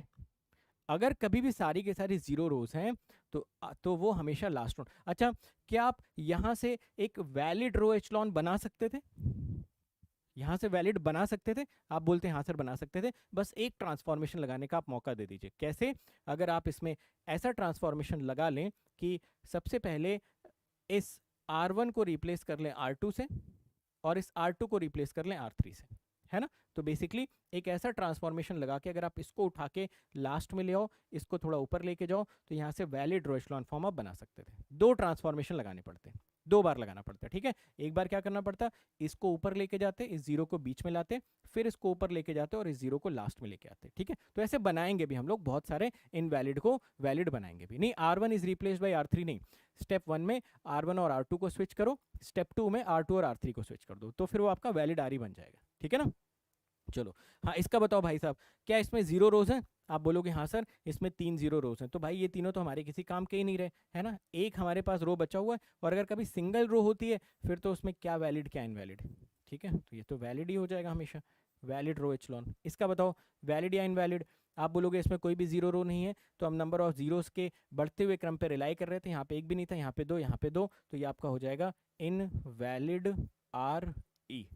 ठीक है, कोई प्रॉब्लम तो नहीं किसी को। एक भी पार्ट में प्रॉब्लम है तो पूछो, दोबारा मैं बता देता हूं। अगर भाई साहब एक भी पार्ट में प्रॉब्लम है पूछो, मैं दोबारा समझा देता हूं आप लोगों को। क्लियर। पांचवा वाला, पांचवे में क्या है। हाँ पांचवे में देखो, क्या इसमें कोई जीरो रोज है। हाँ, तो मैंने बोला सारे के सारे जीरो रोज आपके नीचे होते हैं। अगर कभी सारे के सारे जीरो रोज हो गए ना, तो वो हमारे रो एचलॉन की कैलकुलेशन में पार्टिसिपेट नहीं करते। इसको हटा दो, इसको अलग कर दो, इनसे कोई फर्क नहीं पड़ेगा। यहाँ पे मत काउंट करना कि सर देखिए यहाँ पे हमने तीन कर लिया, यहाँ पे भी चार थे, यहाँ पे भी चार थे, यहाँ पे भी चार थे। नहीं, अगर सारे जीरो रोज हो गए तो वो हमारी कैलकुलेशन का हिस्सा ही नहीं, उसको हटा के अलग कर दो। देखो यहाँ पे भी अलग कर दिया था हमने, यहाँ पे भी इसको अलग कर दो, है ना। समझ गए मेरी बात को। फोर्थ वाले में देखो, फोर्थ वाले में अगर सारी की सारी जीरो रोज हैं then it has to be last row, but last row नहीं था, ये फर्स्ट रो था। इसका मतलब ये इनवैलिड रो एचलॉन फॉर्म हो गया। ठीक है। हाँ, और बताओ और कौन से पार्ट में डाउट है, क्लियर कर लो, कोई प्रॉब्लम वाली बात नहीं है। सारे पार्ट क्लियर हो गए ना। सेवेंथ वाला कहाँ है यार, कैसी बात कर रहे हो ऋतिक। छह तो क्वेश्चन आप कर रहे हो, सेवेंथ वाला बता दो।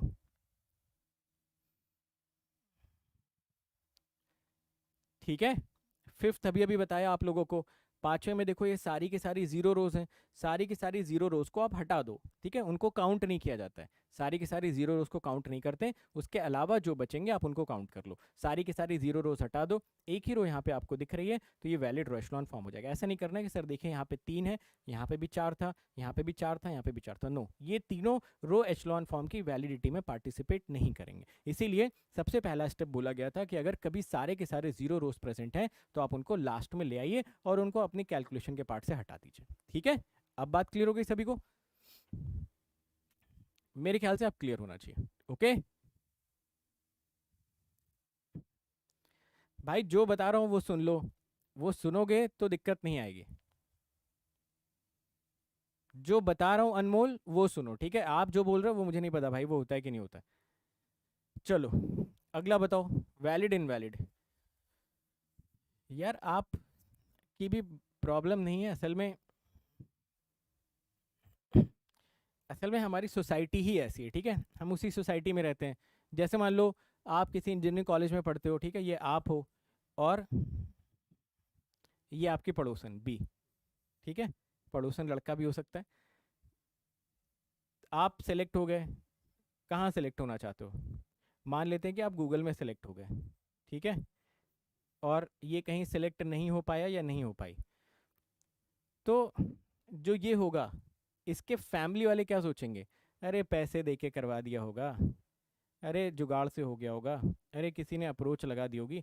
कोई इसके ना मेहनत को अप्रिशिएट नहीं करेगा कि इसके मेहनत को अप्रिशिएट करे। यानी कि एक लीनियर थॉट क्या हो सकता है, यार ये ए वाला जो बंदा है ये सच में हार्ड वर्किंग होगा, इसने दिन रात मेहनत करी होगी, शायद यहाँ पे जाके बैठा हुआ आज की डेट में। बट हमारी सोसाइटी इस चीज़ पे कैसे रिएक्ट करती है कि अरे पैसे दे दिए होंगे, अरे कहीं जुगाड़ लगवा दिया होगा, अरे फलाना ढिमकाना ऐसे कर दिया होगा। और हम लोग भी बचपन से उसी इन्वायरमेंट में रहते हैं, उसी कंडीशनिंग में रहते हैं, तो ऐसे रहते रहते हमारी भी सोच वही हो जाती। अब मैं बता रहा हूँ कि रो एचलॉन फॉर्म में क्या क्या चीज़ें होनी चाहिए, तो आप में से 90% लोग वो नहीं सुन रहे हो, आप इस पर फोकस कर रहे हो कि अच्छा जो सर बता रहे हैं उसमें हम कमी कैसे ढूंढ सकते हैं और उसको कैसे कमेंट बॉक्स में डाल सकते हैं कि क्या ये ऐसा हो सकता है क्या। भाई वैसा नहीं हो सकता है, जो बता रहा हूँ वही होगा। हमेशा थॉट प्रोसेस लीनियर रखो, जो बता रहा हूँ उसको सुन लो, अप्लाई करो, क्वेश्चन लगाओ, बात खत्म हो गई, वो नहीं सुनना है। उसके अलावा अच्छा अगर वो असेंडिंग की जगह डिसेंडिंग हो जाएगा तो क्या फलाना हो जाएगा तो क्या ढिमकाना हो जाएगा, अरे भाई उसकी नीड ही नहीं है। समझ गए, जो बता रहा हूँ उसको चुपचाप सुन लो, ठीक। तो मैं ये भी एक्सेप्ट कर रहा हूँ इसमें आपकी गलती नहीं है, इसमें गलती पूरी तरीके से किसकी है, समाज की। समाज क्या कहेगा, चार लोग क्या कहेंगे, सबसे बड़ा रोग, क्या कहेंगे लोग, और वो लोग कोई और नहीं आप ही लोग हो, समझे। तो जो ये डायलॉग बोलता है ना वो खुद भी उसमें शामिल रहता है। आ जाओ चलो इसको देखते हैं, इसका बताओ, सभी लोग बताना, ठीक है। 1 2 3 1, 0 1 0 0, 0 0 2 0, 0 0 0 1। वैलिड रो एचलॉन है या नहीं है, फटाफट बताओ।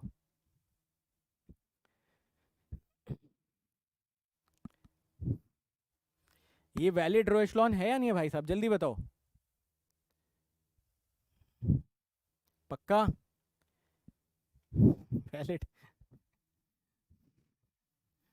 अब देखो एक प्राणी अभी भी लगा होगा इसमें कि अच्छा इसमें कमी क्या निकाल सकते हैं, खाना तो अच्छा बना है, नमक कम है, अरे तो डाल लो नमक।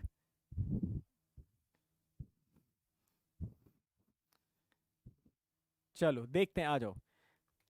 सबसे पहली चीज तो क्या इसमें कोई सारे जीरो रोज हैं,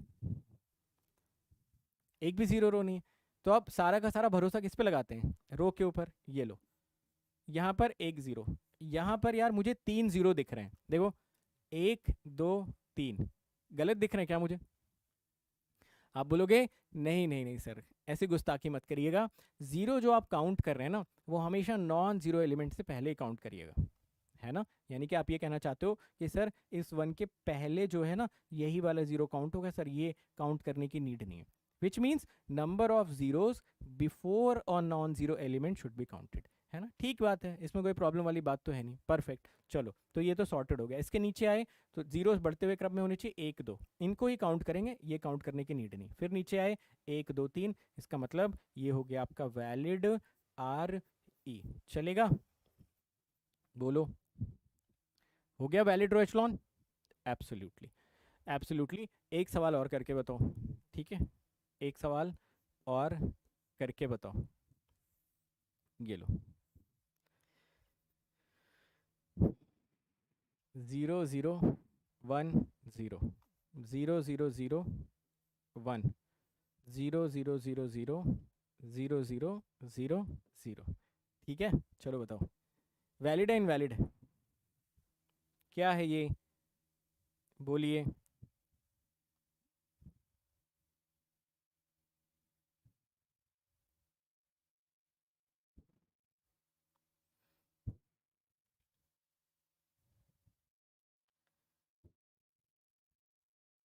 वैलिड, पक्का? चलो देखो, ये दोनों जो जीरो रोज थे, ये तो भाई साहब अपने किसी काम के हैं नहीं, है ना? ये तो किसी काम के नहीं है। सारे जीरो इनको हटा दो, इस पे काउंट कर लो। यहाँ पर 2 जीरो थे, यहाँ पर 3 जीरो है। 2 जीरो 3 जीरो, ठीक है, वैलिड आ रही। ठीक है, चलो ध्यान से सुनिए, ध्यान से ज़रा सुनिए। सबसे पहली चीज़ तो कि क्या हम एक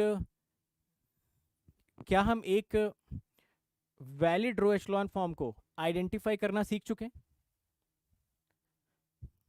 क्या हम एक वैलिड रो एचलॉन फॉर्म को आइडेंटिफाई करना सीख चुके हैं?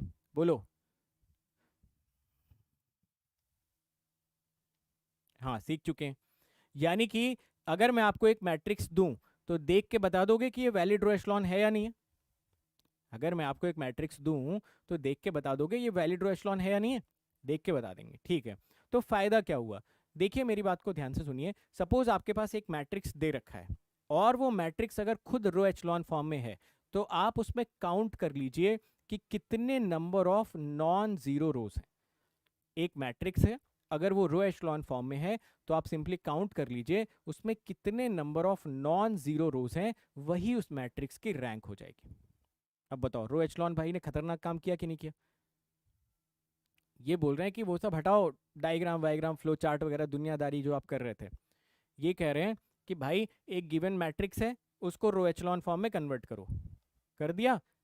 रो एचलॉन फॉर्म में कन्वर्ट करने के बाद काउंट कर लो उसमें कितने number of non zero rows हैं। जितने नंबर ऑफ नॉन जीरो रोज होंगे, वही उस मैट्रिक्स की रैंक हो जाएगी। तो मैं दो स्टेटमेंट बोलता हूँ, ठीक है? दो स्टेटमेंट बोलता हूँ, ध्यान से सुन के बताना। एक स्टेटमेंट सही होगा, एक स्टेटमेंट इसमें गलत होगा, ठीक है? एक स्टेटमेंट इसमें सही होगा, एक स्टेटमेंट इसमें गलत होगा। ओके, पहला स्टेटमेंट, फर्स्ट स्टेटमेंट, सही है गलत है बताना। In any matrix, in any matrix, number of non zero rows represent its rank. In any matrix, number of non zero rose represents it's rank. बोलो, ट्रू फॉल्स? यार ये क्या बात हुई, आधे लोग ट्रू बोल रहे हो, आधे लोग फॉल्स। दो ही ऑप्शन है, हाथ मिला लो भाई। तू ट्रू बोल दे, मैं फॉल्स बोल देता हूँ, एक लोग का सही हो जाएगा। क्या गलती इसमें, इस स्टेटमेंट में गलती क्या है? जो लोग फॉल्स बोल रहे हैं वो अपना पक्ष रखिए, बताइए आपको क्या लगता है स्टेटमेंट में क्या गलती है?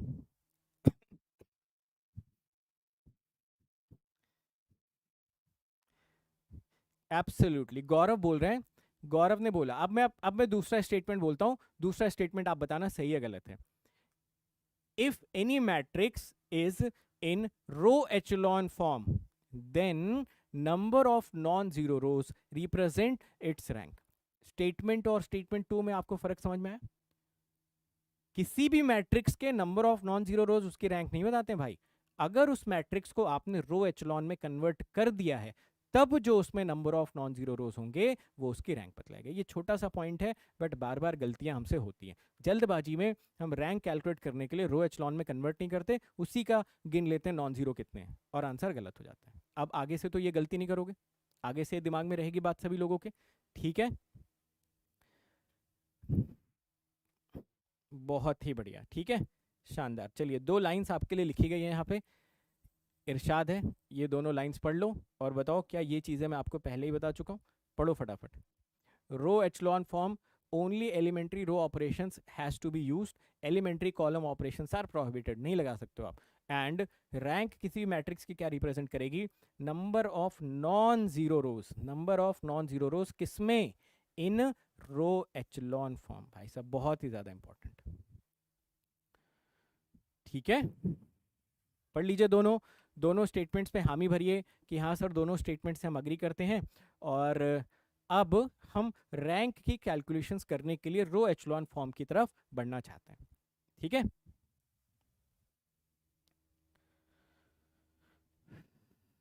परफेक्ट।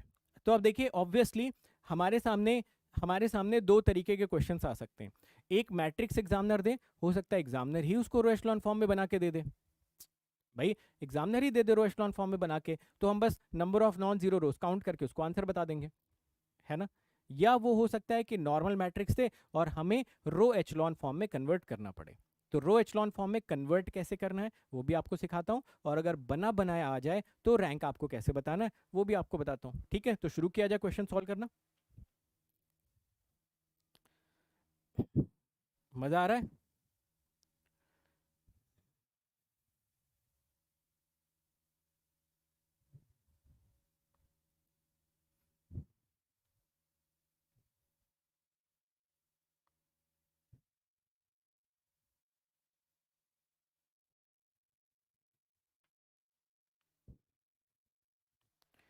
चलो आगे बढ़ते हैं। ये रहा आपके सामने क्वेश्चन। इसमें पूछा गया है इसकी रैंक बताइए कितनी आ जाएगी। तो सबसे पहली चीज तो आप यही जज करिए, सबसे पहली चीज आप यही जज करिए कि क्या ये रो एचलॉन फॉर्म में है या नहीं। अगर नहीं है तो कन्वर्ट करेंगे, है तो सीधा आंसर बता देंगे। बताओ क्या ये रो एचलॉन फॉर्म में है या नहीं है, बोलिए। मेरे ख्याल से तो है। तो ये हो गया वैलिड रो एचलॉन फॉर्म। दिख रहा है आप सभी को? कोई भी यहाँ पे जीरो रोज नहीं है और नंबर ऑफ जीरोस बढ़ते हुए क्रम में आपको दिख रहे होंगे। यहाँ पर एक भी नहीं है, यहाँ पर एक है और यहाँ पर दो है।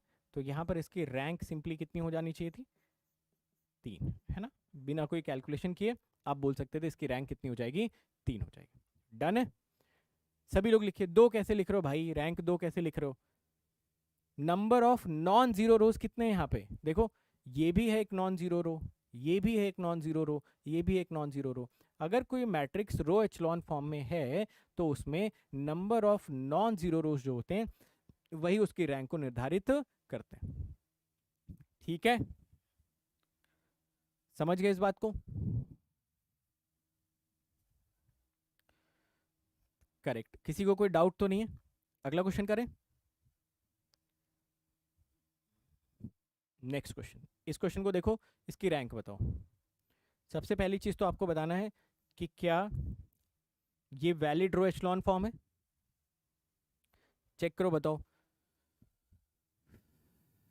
क्या ये वैलिड रो एचलॉन फॉर्म है एवरीवन? एब्सोल्युटली। तो आप बोलोगे हाँ सर ये एक वैलिड रो एचलॉन फॉर्म है, ठीक है। तो इसमें बता सकते हो कितने नंबर ऑफ नॉन जीरो रोज? अच्छा वैलिड कैसे पता चला? क्योंकि इसमें जो सारे के सारे जीरो रोज थे वो अपने किसी काम के थे नहीं, अब एक ही यहाँ पर रो बची हुई थी, ठीक है। वो कुछ भी होती है उससे कोई फर्क नहीं पड़ता, है ना। बताइए जरा इसमें कितने number of non zero rows हैं? ये नॉन जीरो रो है, ये भी जीरो, ये भी जीरो, ये भी जीरो, ये भी जीरो। तो इसकी रैंक जो है वो हो जानी चाहिए थी इक्वल टू 1। समझ पा रहे हैं आप सभी लोग इस बात को? परफेक्ट। चलो इस क्वेश्चन में देखो और इसका आंसर बताओ।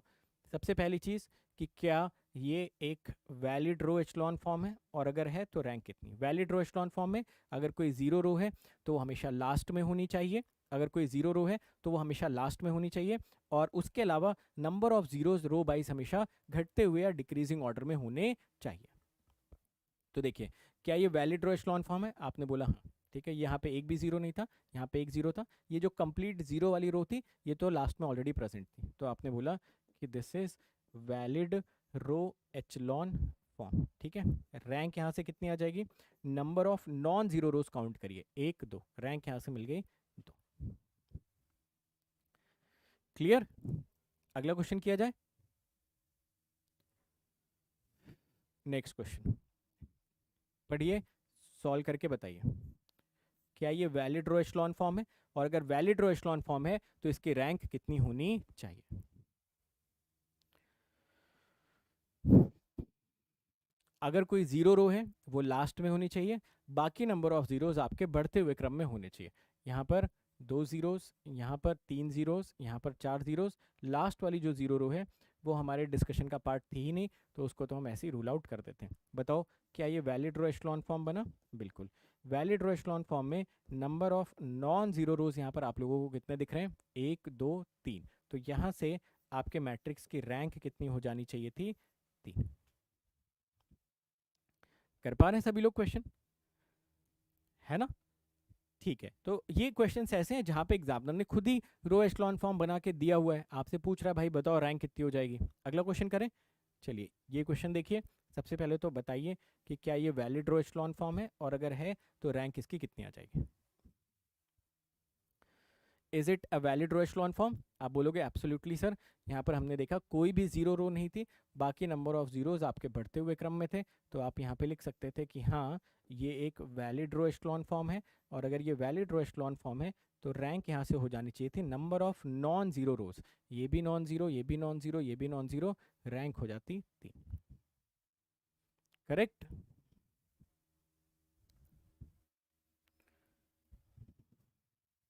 चलो इस क्वेश्चन को देखो।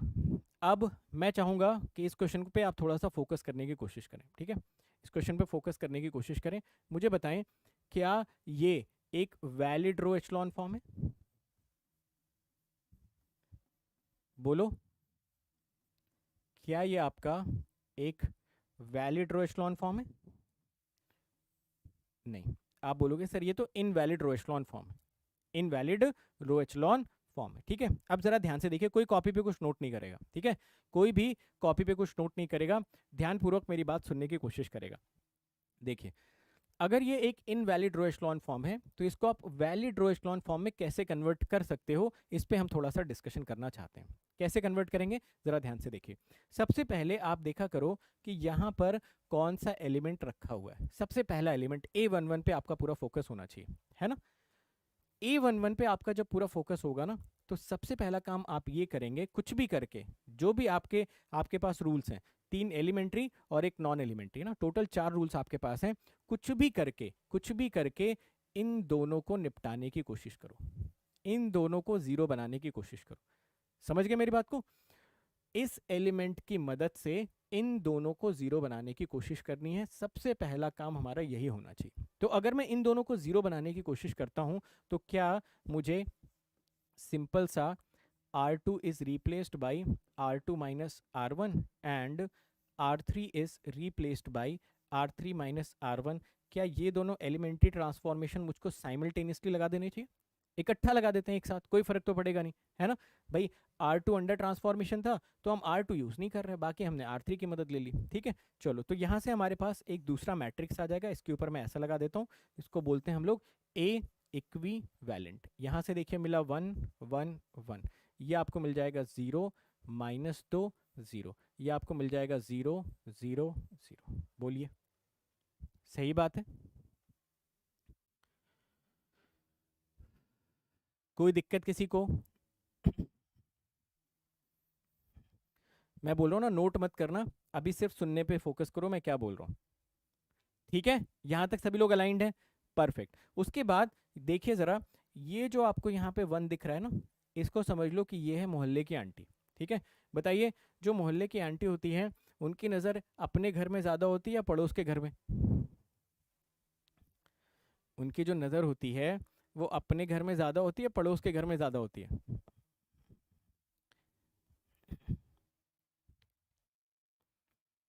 पड़ोस के घर में। ठीक है, पक्का है ये? 100%? चलो, पड़ोस के घर में ज़्यादा होती है मान लेते हैं। तो अब ये जो है ना, ये क्या करेगी, क्या करेगा, वॉट एवर, ये ना इस पे नज़र डालेगा, इस पे यहाँ पे, है ना, और बोलेगा कि भाई तुम भी थोड़ा रडार में आ जाओ। ये इस पे नज़र डालेगा। सबसे पहली चीज़ मेक श्योर करनी कि ये एक नॉन ज़ीरो एलिमेंट होना चाहिए। कैसा एलिमेंट होना चाहिए? नॉन ज़ीरो एलिमेंट होना चाहिए। अगर ये एलिमेंट ज़ीरो आता है या फिर ये एलिमेंट ज़ीरो हो जाता है तो कोई और रो ट्रांसफॉर्मेशन करके कुछ और चेंज करके यहाँ पे नॉन जीरो एलिमेंट हम लाने की कोशिश करेंगे।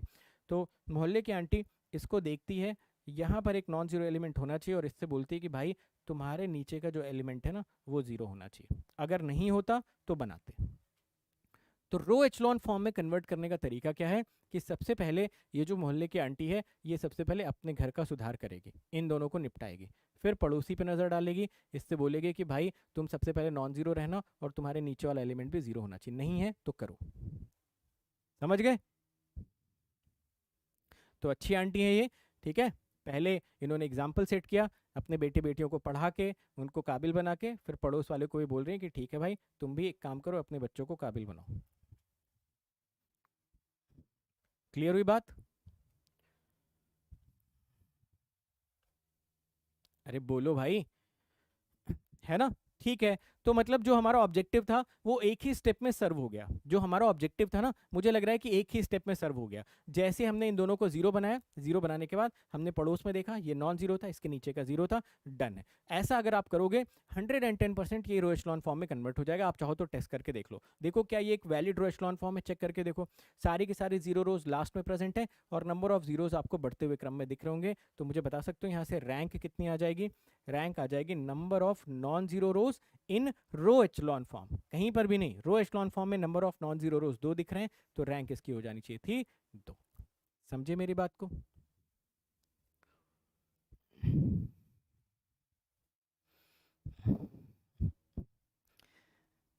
भाई जीरो नंबर 1 से पहले आता है ना, तो अगर आपसे कोई पूछता है कि आपकी रैंक कितनी तो बता दो जीरो है, ठीक है, तो वो समझ जाएगा कि आप बहुत बड़े तोपची आदमी हो। 1 तो सुना था, जीरो सुना ही नहीं। ठीक है, अगला क्वेश्चन किया जाए, नेक्स्ट क्वेश्चन किया जाए। आइए नेक्स्ट क्वेश्चन करते हैं, ठीक है। ये सवाल है, सबसे पहली चीज आप सभी लोग बताएं, ये वाला नोट कर लिया ना, सभी लोगों ने नोट कर लिया? तो हाँ सर वो तो पहले ही कर लिया था, आपने मना किया था मत करना, मगर सर आदत से मजबूर है, कर ही लिया था मना करने के बाद भी। चलो, वैलिड रो एचलॉन, इनवैलिड रो एचलॉन, जल्दी बताओ। वैलिड रो एचलॉन, इनवैलिड रो एचलॉन। बोलोगे सर इनवैलिड ही है, साफ साफ दिख रहा है, साफ साफ दिख रहा है इसमें। एक तो कोई जीरो रो है नहीं, और ऊपर से जो नंबर ऑफ जीरोस हैं वो बढ़ते हुए क्रम में नहीं, यहाँ एक भी नहीं, यहाँ पे एक है और यहाँ पर तो एक भी नहीं है ना। ठीक है, चलो ठीक है। सबसे पहले बताओ, अगर मुझे इसी का एक इक्विवेलेंट मैट्रिक्स बनाना हो, तो ये रही आंटी, इनकी नज़र बताओ सबसे पहले कहाँ पे जाएगी? अपने घर पे। इन दोनों को निपटाने का पूरा प्लान हमको बनाना है। इसको, इसके लिए आप एलिमेंट्री ट्रांसफॉर्मेशंस लगा सकते हो, मुझे कोई आपत्ति नहीं है। तो आप बोलोगे सर R2 को तो नहीं छेड़ते हैं, R3 को कर लेते हैं, R3 is replaced by R3 minus 2R1, तो हमारा पर्पस मोस्टली सर्व हो जाना चाहिए। चलिए ठीक है, मैं भी इस बात पे आपसे अग्री कर सकता हूँ। तो मैंने क्या किया, ये 1 1 0 कर दिया, ठीक है। इसको तो ऐसे ही रहने दिया 0 1 0। जब आपने इसमें 2 से गुणा करके इसको घटाया, तो आप ऊपर ऐसे लिख लिया करो ना, डिटरमिनेंट में मैंने बताया था कि ऐसे ऊपर ऐसे लिख लिया करो, 2 से मल्टीप्लाई करने के बाद 2 2 0, ताकि आपको घटाने वगैरह में कोई दिक्कत नहीं हो। तो ये मिला 0 0 0, ठीक है।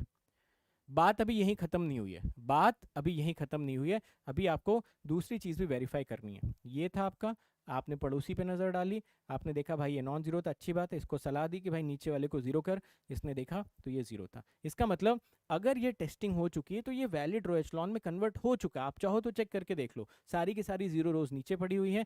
यहाँ पे अगर आप नंबर ऑफ जीरोस को काउंट करोगे तो बढ़ते हुए क्रम में आपको दिख रहा है, यानी कि यहाँ से भी रैंक आपको कितनी मिलने की पॉसिबिलिटी थी? 2। समझ गया मेरी बात को? समझ पा रहे हो मैं क्या बोल रहा हूँ? ठीक है, तो ऐसा नहीं कि आपने सिर्फ यहाँ पे कर दिया, इनको जीरो बनाना है, बन गए, फिर यहाँ से तिरछी नज़र इस पे डालिए, ये नॉन जीरो एलिमेंट होना चाहिए, और इसको बोलो कि भाई नीचे वाले को जीरो कर फटाफट। अगर पहले से अच्छी बात है, नहीं है तो एक अगले स्टेप में आप इनको जीरो बनाइए। इसको अगला सवाल करोगे? आइए अगला सवाल करें। चलो ये क्वेश्चन आ गया, पहले तो बताओ वैलिड रो एचलॉन है या नहीं है? सभी लोग बताएंगे। अब तक तो यार देख के समझ में आना चाहिए। Valid invalid?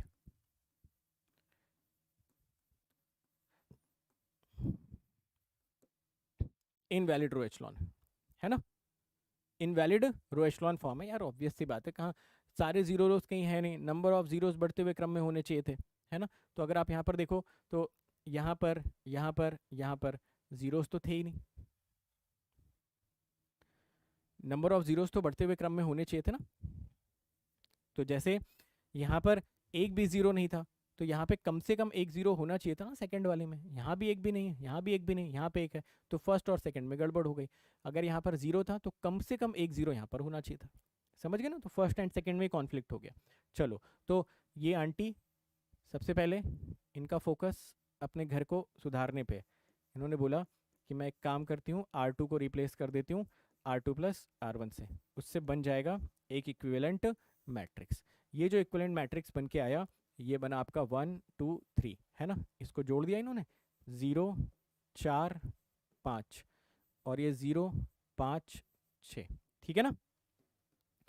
कोई दिक्कत किसी को नहीं होनी चाहिए, ठीक है।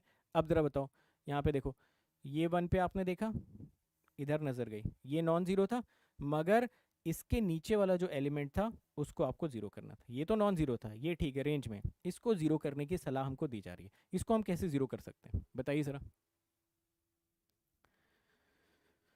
तो आप बोलोगे सर एक काम करो ना, ये लो, आप इसको जीरो करना चाहते हो तो आप अपने R3 को रिप्लेस करो 4R3 माइनस 5R2 से। क्या ये एलिमेंट्री ट्रांसफॉर्मेशन है? बोलो जरा, क्या ये एलिमेंट्री ट्रांसफॉर्मेशन है? आप बोलोगे नहीं सर, बट बावजूद इसके कि एलिमेंट्री ट्रांसफॉर्मेशन नहीं है, क्या इससे रैंक बदलेगी? नहीं बदलेगी, तो हमें क्या फर्क पड़ता है, समझ गए ना। अरे भाई, भले ही एलिमेंट्री ट्रांसफॉर्मेशन नहीं, मैं मानता हूँ, बट ये भी तो सही बात है ना कि ये दो एलिमेंट्री ट्रांसफॉर्मेशंस का आपस में मिक्सअप है और इससे रैंक नहीं बदलेगी, तो हमें तो वही चाहिए, हम ज़्यादा टेंशन क्यों लेंगे, है ना। ठीक है, तो हम क्या करते हैं, जैसा ये बोल रहा है वैसा करने की कोशिश करते हैं। ए के ऊपर मैं ऐसे वो लगा दे रहा हूँ जिसको कि बोलते हैं इक्विवेलेंट मैट्रिक्स का साइन। ऊपर वाली जो रो है वो तो राज कर रही है, उसको कोई फर्क नहीं पड़ेगा। ये 0 4 5 हो गया। अब यहाँ पे देखो, इसमें ना 4 से मल्टीप्लाई कर लो, इसमें 5 से मल्टीप्लाई कर लो, तो ये तो निपट के 0 0 हो गए, है ना। देखो ये 0, आप इसमें 5 से मल्टीप्लाई करोगे ये 20, इसमें 4 से करोगे 20, इसमें आप 4 से मल्टीप्लाई R3 में क्या 24 माइनस 25, तो -1 यहाँ पर मिल जाएगा। चेक करो, मिल रहा है? अरे बोलिए भाई साहब, मिल गया? ठीक है, अगर ऐसा आपने कर लिया तो ये गारंटी है कि ये रो एचलॉन में कन्वर्ट होगा, है ना। आंटी सबसे पहले अपने बच्चों को निपटा देंगे, फिर पड़ोसी के बच्चों को निपटा देंगे। अगर पड़ोसी का बच्चा निपट गया तो 110% रो एचलॉन फॉर्म में कन्वर्ट होना ही होना, आप रोक नहीं सकते। आपकी इच्छा है, आप चाहे तो देख सकते हो, है ना। आप चाहो तो टेस्ट कर लो यहाँ से कि अच्छा ये 1 था, ये नॉन जीरो एलिमेंट, इसके नीचे का 0 बना लिया, अब काउंट कर लो। रो एचलॉन फॉर्म में कन्वर्ट होने के लिए नंबर ऑफ जीरोस बढ़ते हुए क्रम में होने चाहिए। यहाँ एक भी जीरो नहीं है, यहाँ पर एक जीरो आया, यहाँ पर 2 जीरो आ गए। तो जब भी रैंक की बात करोगे, नंबर ऑफ नॉन जीरो रोज यहाँ पर आपको काउंट करने हैं, जो कि 3 होते, तो इसकी रैंक इवेंचुअली आपको कितनी मिल जाती भाई साहब? 3 मिल जाती। समझ गए मेरी बात को? आसान लग रहा है? एक थॉट प्रोसेस बिल्डअप हो गया, है ना, सोचने का नजरिया बिल्डअप हो गया। तो सोचने का जब नजरिया बिल्डअप हो जाता है, चीजें आसान लगती हैं। अब क्वेश्चन कैसा भी आ जाएगा, सोचने का तरीका काफी क्लियर कट अपना बिल्डअप हो चुका है। अगला सवाल, आइए इस क्वेश्चन को सॉल्व करते हैं, इसकी रैंक की कैलकुलेशन करते हैं। सबसे पहले बताइए, क्या ये वैलिड रो एचलॉन फॉर्म है या नहीं है? तो आप बोलोगे सर दूर दूर तक वैलिड रो एचलॉन फॉर्म नहीं, इन वैलिड रो एचलॉन फॉर्म चलेगा? मेरे ख्याल से चल जाएगा। चलो परफेक्ट। अब बताओ, इसको मैंने पकड़ा और इन दोनों को मैं जीरो करने के फिराक में हूँ, ठीक है। इन दोनों को मैं जीरो करने के फिराक में हूँ, इन दोनों को। तो कैसे इन दोनों को जीरो किया जाएगा, जरा देखिए। क्या मैं ऐसा लिख लूँ, R2 is replaced by 2R2 minus 5R1? क्या ये एलिमेंट्री ट्रांसफॉर्मेशन है? जी नहीं। बट क्या इससे रैंक बदलेगी? बिल्कुल भी नहीं। इसको मैं क्या कर लूँ, R3 is replaced by R3 plus 2R1, ठीक है। इन दोनों को साइमल्टेनियसली लगा सकते हैं। R2 यहाँ अंडर ट्रांसफॉर्मेशन था तो R2 को यूज नहीं करा यहाँ पे, करेक्ट। ठीक है, चलो तो अब जो भी इक्विवेलेंट मैट्रिक्स आ चुका है उसके एलिमेंट्स बताने का कष्ट करें आप लोग। 2 3 4 -1, ठीक है। ये तो जीरो जीरो हो जाएगा। R2 4 -15 -11, ठीक है, -20 -2 -2 +5 3। कोई कैलकुलेशन मिस्टेक होगी तो बता देना। 0 8 R3 +2 R1 11 20 3। ठीक है क्या? बताना। अरे भाई जोड़ो घटाओ तो खुद से, वो भी मेरे मेरे भरोसे बैठे हुए हो। अजीब आदमी हो यार तुम लोग। जोड़ना घटाना तो खुद से करो यार। मेरे भरोसे बिल्कुल बैठ गए हो क्या इसमें? 0 -11 20 3 11 20 3 ठीक तो लग रहा है मुझे। -2 में से -1 जोड़ दिया, सही है। कहाँ पे -3? 1 मिनट रुक जाओ भाई। 2R2 किया हमने, 2R2, तो ये -2 हो गया, +5 हो गया, R3। अच्छा ये लास्ट वाला आप लोग बोल रहे हैं -3 होना चाहिए, बिल्कुल सही बात। बाकी ठीक है, बाकी ठीक है। हाँ भाई लास्ट एलिमेंट -3 हो जाएगा। ओके ठीक है, परफेक्ट। अब बताओ क्या करें? अब क्या करें बताओ? ये तो हो गया, ठीक है, इनकी फैमिली सेट हो गई, क्या करना चाहिए? बोलो भाई।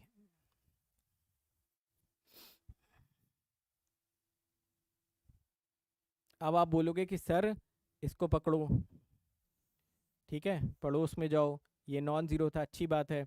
मगर इसने बोला कि भाई ये जो 11 दिख रहा है ना, ये खटक रहा है, इसको निपटाना है। इस 11 को कैसे भी करके निपटाना है। कैसे निपटाओगे इस 11 को? बताओ। क्या सिंपली हमें R3 को रिप्लेस कर देना चाहिए था, R3 धन R2 से? बोलो। ठीक है, ये हुआ 2 3 4 -1 0 -11 -20 3 0 0 0 0। ठीक है, अगर आपने पड़ोसी के बच्चों को सुधार दिया ना, 110% ये रो एचलॉन में कन्वर्ट होना ही होना है। कोई रोक ही नहीं सकता इसको। आप चाहो तो देख सकते हो, यहाँ पे कन्वर्ट हो गया रो एचलॉन में। चेक करके देखो क्या ये रो एचलॉन फॉर्म है। अगर कोई जीरो रोज है तो वो लास्ट में प्रेजेंट है, बाकी नंबर ऑफ जीरोस आपके बढ़ते हुए क्रम में है। यानी कि रैंक कैलकुलेट करने के लिए आपको ये फाइंड आउट करना पड़ेगा कि इसमें कितने number of non zero rows हैं। कितने नंबर ऑफ नॉन जीरो रोज थे भाई साहब? 2। तो रैंक कितनी हो जाएगी यहाँ से? 2। समझ गया मेरी बात को? बताओ इसमें क्या मुश्किल है? इसमें क्या मुश्किल आपको लग रही है कोई मुश्किल इसमें?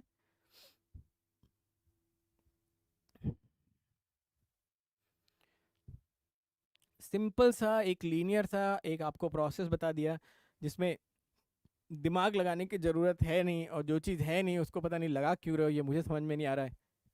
ठीक है, अगला सवाल करें? चलो अगला सवाल करो। अब भाई साहब ये सवाल आपकी जिम्मेदारी, ठीक है। टाइम मैं देता हूँ 2 मिनट का, और 2 मिनट के अंदर अंदर सवाल का सही से आंसर बताएंगे, ठीक है।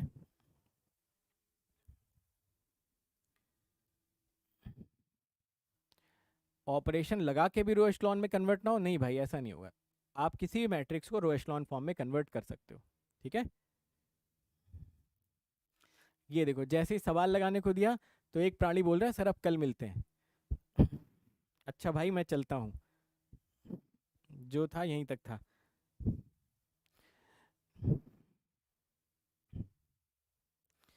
भाई साहब सवाल तो आप ही को लगाने हैं एग्जाम में, मुझे थोड़ी लगाने हैं। मैं तो रिटायरमेंट की तरफ चल रहा हूँ धीरे धीरे। कुछ टाइम के बाद खाली एज ए चीफ गेस्ट दिखूंगा आप लोगों को।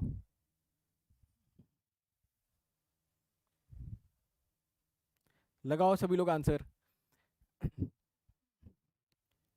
174 वॉचिंग अभी दिखा रहा है मेरे इसमें, ठीक है। तो मुझे 174 आंसर चाहिए, लो 174 आंसर चाहिए। मैं गिन रहा हूँ सारे आंसर्स को, ठीक है, और कोई काम तो है नहीं मेरे पास, तो मैं आंसर्स गिन रहा हूँ। बताओ आंसर क्या आ रहा है आप लोगों का?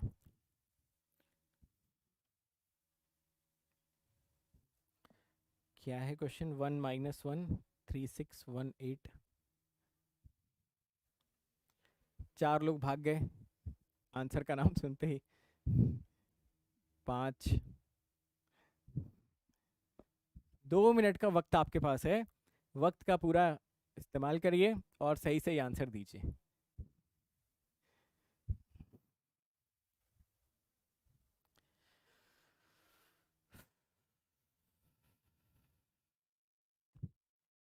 तीन तीन तीन तीन।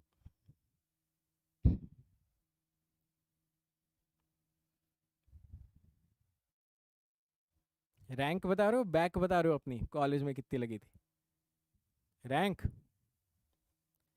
चलो ठीक है, ठीक ही बता रहे हो, इतने सारे लोग बता रहे हो तो आ जाओ बताओ। ठीक है, इसको ले लिया फोकस में, किसको निपटाना पड़ेगा?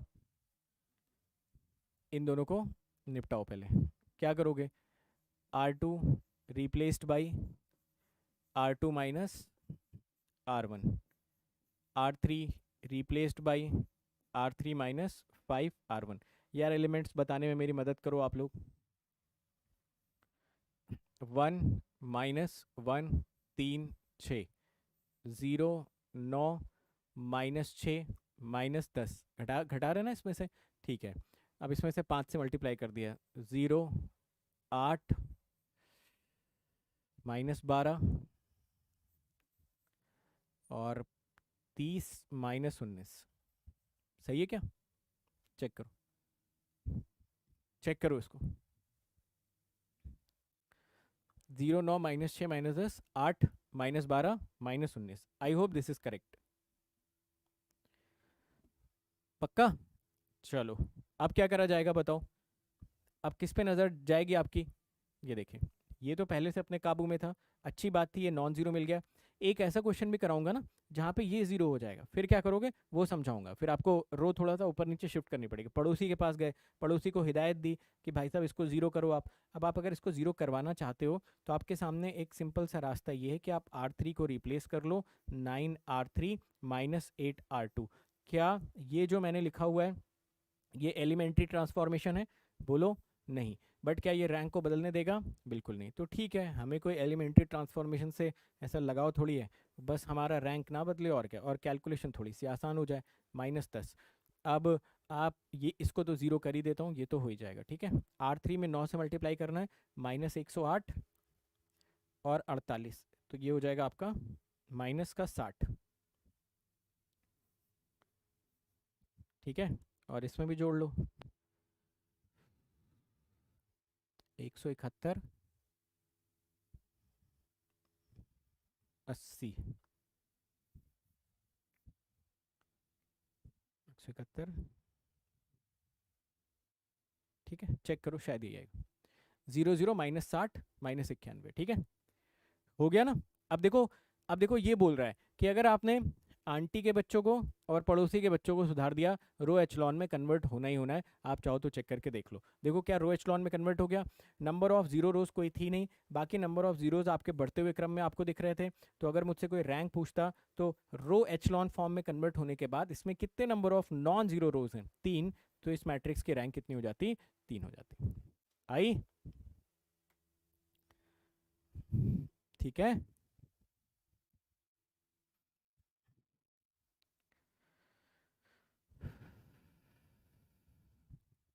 अगला सवाल, आंसर बताओ। 2 मिनट का वक्त आपके पास है,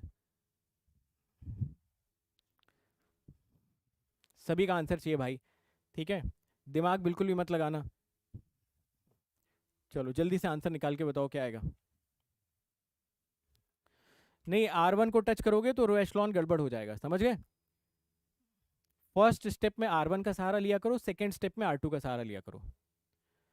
हर्ष कुमार, अगर आप सेकंड स्टेप में R1 का सहारा लोगे ना तो पूरा का पूरा रो एचलॉन का फॉर्मेट डिस्टर्ब हो जाएगा। रैंक भाई साहब जल्दी बताइए कितनी आ जाएगी इसमें?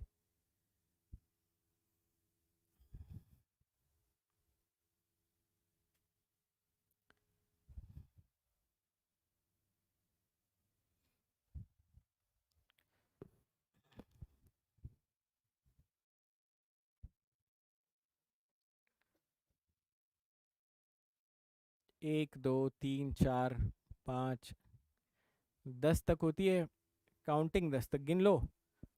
पता चल जाएगा कितनी रैंक आ जाएगी। 2 2 2 3 2 3।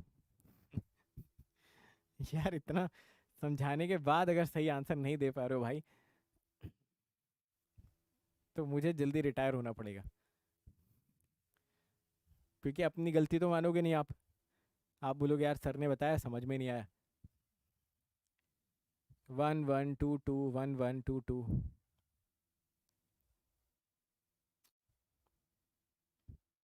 दुख का माहौल है, तो प्रैक्टिस करो ना भाई, टाइम दिया गया यहाँ पे, करो प्रैक्टिस। जोड़ने घटाने में कैसी प्रैक्टिस यार, ये बहाना नहीं चलेगा। जोड़ने घटाने में कैसी प्रैक्टिस चाहिए भाई, 10 सेकंड और बचे हुए हैं।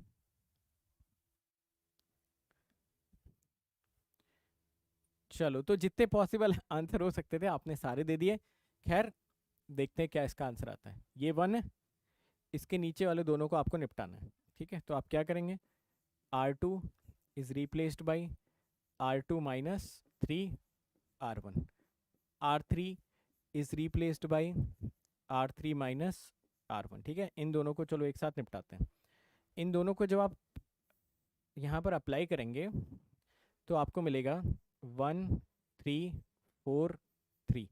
This is 3 9 12। अरे, R2 माइनस 3 R1 करना है ना, तो ये 0।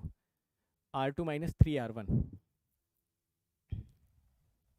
0।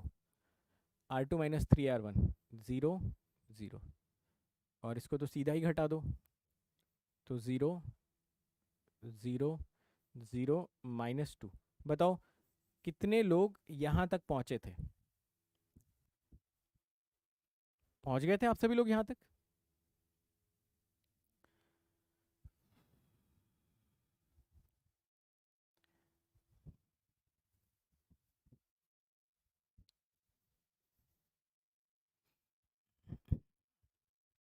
हाँ, -6 कर लो उसको, रेस्ट इज फाइन।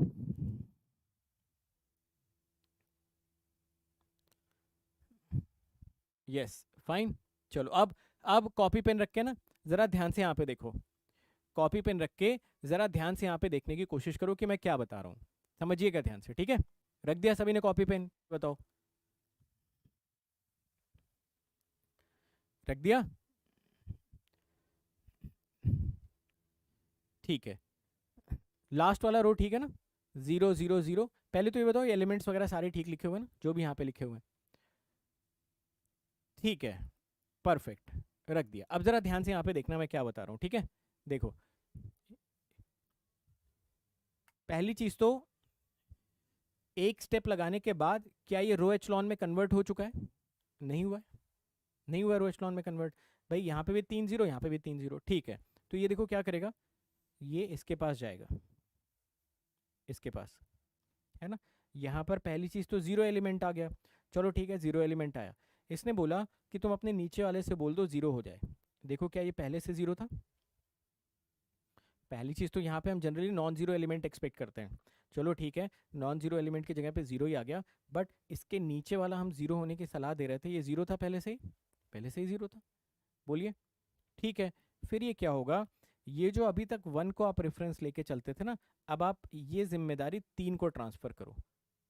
3 के पास गया, 3 ने अपने डायगोनली देखा, 0 आ रहा था। इसने बोला कि भाई तुम अपने नीचे वाले को 0 करने की कोशिश करो, ये भी पहले से 0 था। ठीक, ओके। अब ये जिम्मेदारी ये 4 को सौंपेगा। 4 के पास आप गए, 4 के डायगोनली -6 था, एक नॉन जीरो एलिमेंट था। इससे आपने बोला कि भाई तुम अपने नीचे वाले एलिमेंट को 0 करने की कोशिश करो, जो कि 0 नहीं था। तो बताइए, इस क्वेश्चन में आपको एक नया पर्सपेक्टिव देखने को मिला? वैसे तो दिख रहा है हमें, बट हम सोचेंगे कैसे क्वेश्चंस में, ये मैं आपको बता रहा हूँ। तो अगर कभी इसके डायगोनल में जब आपने यहाँ पे देखा पड़ोस में ये दोनों 0 0 आ रहे हैं, तो आप अगले वाले पे दे दो। यहाँ पर आपने देखा ये दोनों 0 0 आ रहे हैं, तो आप अगले वाले को ट्रांसफर कर दो। अगले वाले पे आपने देखा -6 और 2 -2 प्रेजेंट थे, तो आपने बोला कि भाई तुम अपने नीचे वाले के एलिमेंट को 0 करने की कोशिश करो। सोच लो, कोई डाउट है इसमें तो पूछो। हाँ, रैंक की कैलकुलेशन पे आते हैं, बट मैं एक थॉट प्रोसेस आपको बता रहा हूँ कि कभी कभी जब आप अपनी पड़ोस में देखोगे ना, तो पड़ोस में देखने पे सबको जीरो दिखेगा, तो आप वो जिम्मेदारी अगले वाले को ट्रांसफर कर दो। अगला वाला अगर पड़ोस में देखता है नीचे सब कुछ जीरो दिखता है, तो वो जिम्मेदारी अगले वाले को ट्रांसफर कर दो। समझ गए मेरी बात को? आगे से तो गलती नहीं करोगे। चलिए, अब आप मुझे बता सकते हो कि हम यहाँ पर अगर जीरो लाना चाहते हैं तो उसके लिए हमें क्या करना चाहिए? मेरे ख्याल से बहुत सिंपल सा काम हमको ये करना चाहिए, R3 is replaced by 3R3 plus sorry minus R2, है ना? जैसे ही आप ऐसा करोगे, आपको यहाँ पे सारे के सारे 1 3 4 3 0 0 0 -6 और ये सारे के सारे जीरो में कन्वर्ट हो जाएंगे। बताओ क्या अब ये रो एचलॉन फॉर्म में कन्वर्ट हो गया? एब्सोल्युटली, रो एचलॉन फॉर्म में कन्वर्ट हो गया। रो एचलॉन फॉर्म में जब हम कन्वर्ट करेंगे, तो यहाँ पर देखिए, जो जो सारी जीरो रोज थी वो लास्ट में प्रेजेंट थी, नंबर ऑफ जीरोस बढ़ते हुए क्रम में थे, तो यहाँ से रैंक आ जाएगी number of non zero rose which means 2। ठीक है, तो वो तो होता ही है, वो तो होता ही है ना। आज से 50 साल पहले आपके गांव में एक भी इंजीनियर नहीं रहा होगा, फिर आज से 40 साल पहले शायद 10 इंजीनियर रहे होंगे, 30 साल पहले 100 इंजीनियर रहे होंगे। आज की डेट में आप देखोगे तो पूरा का पूरा गांव वो इंजीनियर से ही मिलके बना होगा। तो वो तो होता ही, समय के साथ साथ सुधार होता रहता है। ओके एवरीवन, समझ गए कैसे प्रोपेगेट करवाना है? हाँ, पूरा गांव, पूरा शहर, पूरा देश, हर कोई इंजीनियर है। वही यहाँ पे भी चल रहा था।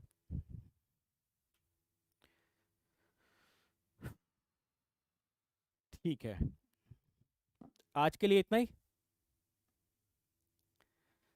चलिए, आज के लिए इतना ही। इन सारे क्वेश्चंस को अच्छे से प्रैक्टिस करिएगा आप सभी लोग। अब ये बताओ, कल क्लास करनी है कि कल छुट्टी चाहिए? कल संडे है, तो कल क्लास रखें 5 बजे, या फिर कल एक दिन का मौका आपको दिया जाए रिवीजन करने का?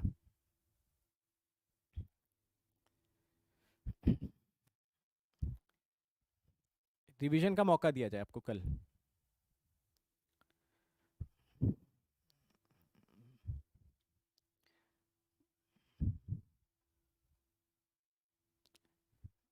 यार आप ही को बताना पड़ेगा। अच्छा, जाने से पहले भाई साहब ये देखो, इस सवाल का जवाब नीचे मुझे कमेंट बॉक्स में चाहिए, और अगर 100 कमेंट से कम आए, ठीक है, इसका मुझे कमेंट में आंसर चाहिए। 100 कमेंट से अगर कम आए, तो अगली क्लास में अगर मुझे 10 क्वेश्चन करवाने होंगे तो मैं 5 ही क्वेश्चन करवाऊंगा। ठीक है, तो ये क्वेश्चन नोट कर लो भाई, स्क्रीनशॉट ले लो। 100 कमेंट्स मुझे चाहिए कि आपने इस क्वेश्चन का आंसर कितना निकाला। रैंक कैलकुलेट करनी है, ठीक है, रैंक कैलकुलेट करनी है। बाकी यार क्लास का डिसाइड ही नहीं कर पा रहे हो, कुछ लोग बोल रहे हो ले लो, कुछ लोग बोल रहे हो नहीं ले लो, ऐसे कैसे काम चलेगा यार? नहीं, अभी अभी नहीं करना है, ठीक है। एक्चुअल में मुझे ये देखना होता है कि कितने लोग सच में सॉल्व करके रिस्पॉन्स करते हैं। एक क्वेश्चन में मैंने बोला था कि क्वेश्चन सॉल्व करके रिप्लाई करो, 20 लोगों ने सिर्फ उस पर कमेंट किया, बाकी लोगों ने किसी ने कमेंट किया ही नहीं। तो मैं चाहता हूँ कि सब लोग एटलीस्ट 100, बोल रहा हूँ वैसे तो देखते तो बहुत सारे लोग हैं, 500 600 लोग, बाद में रिकॉर्डेड वगैरह मिला के, तो भाई सब कर दोगे तो अच्छी बात रहेगी। मुझे पता लग जाएगा कि हाँ आप कई लोग आएंगे 100 कमेंट करके चले जाएंगे, सर ने बोला था 100 कमेंट करना है, तो ये लो 100। भाई 100 कमेंट नहीं करना, इसका आंसर निकालना है, जितने इसकी रैंक आ रही होगी वो कमेंट करना है, समझ गए? चंपू लोग जितने भी लोग हो, तो 100 मत लिख देना। ओके यार, इसमें पोल कैसे करवाएं? अच्छा रुको, मैं पोल करवाता हूँ, ठीक है, 1 सेकंड रुक जाओ, जाना मत अभी।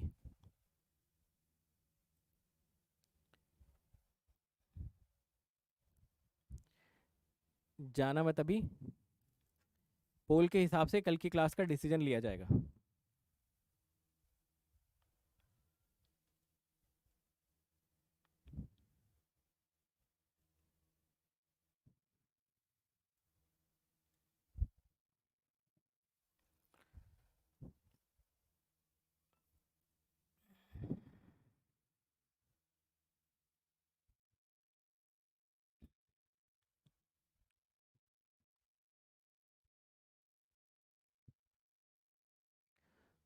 दिख रहा है क्या पोल आप लोगों को?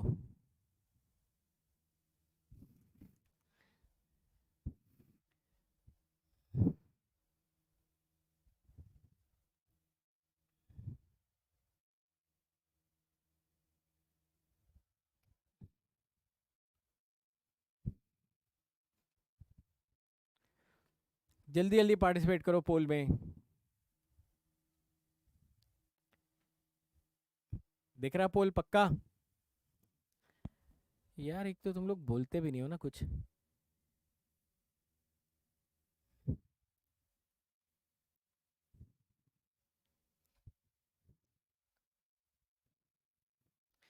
130 138 वोट्स अभी तक पड़ चुके हैं इस पे, ठीक है। 141 रियल टाइम चल रहा है। 65% लोगों का बोलना है कि सर क्लास करवाइए कल। 35% लोगों का बोलना है कि सर हमें छुट्टी चाहिए।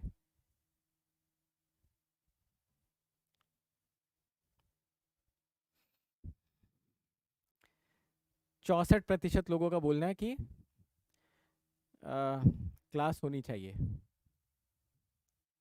ठीक है, कोई और तो रह तो नहीं गया भूला भटका? अरे जल्दी करो भाई पार्टिसिपेट, बटन ही तो दबाना है।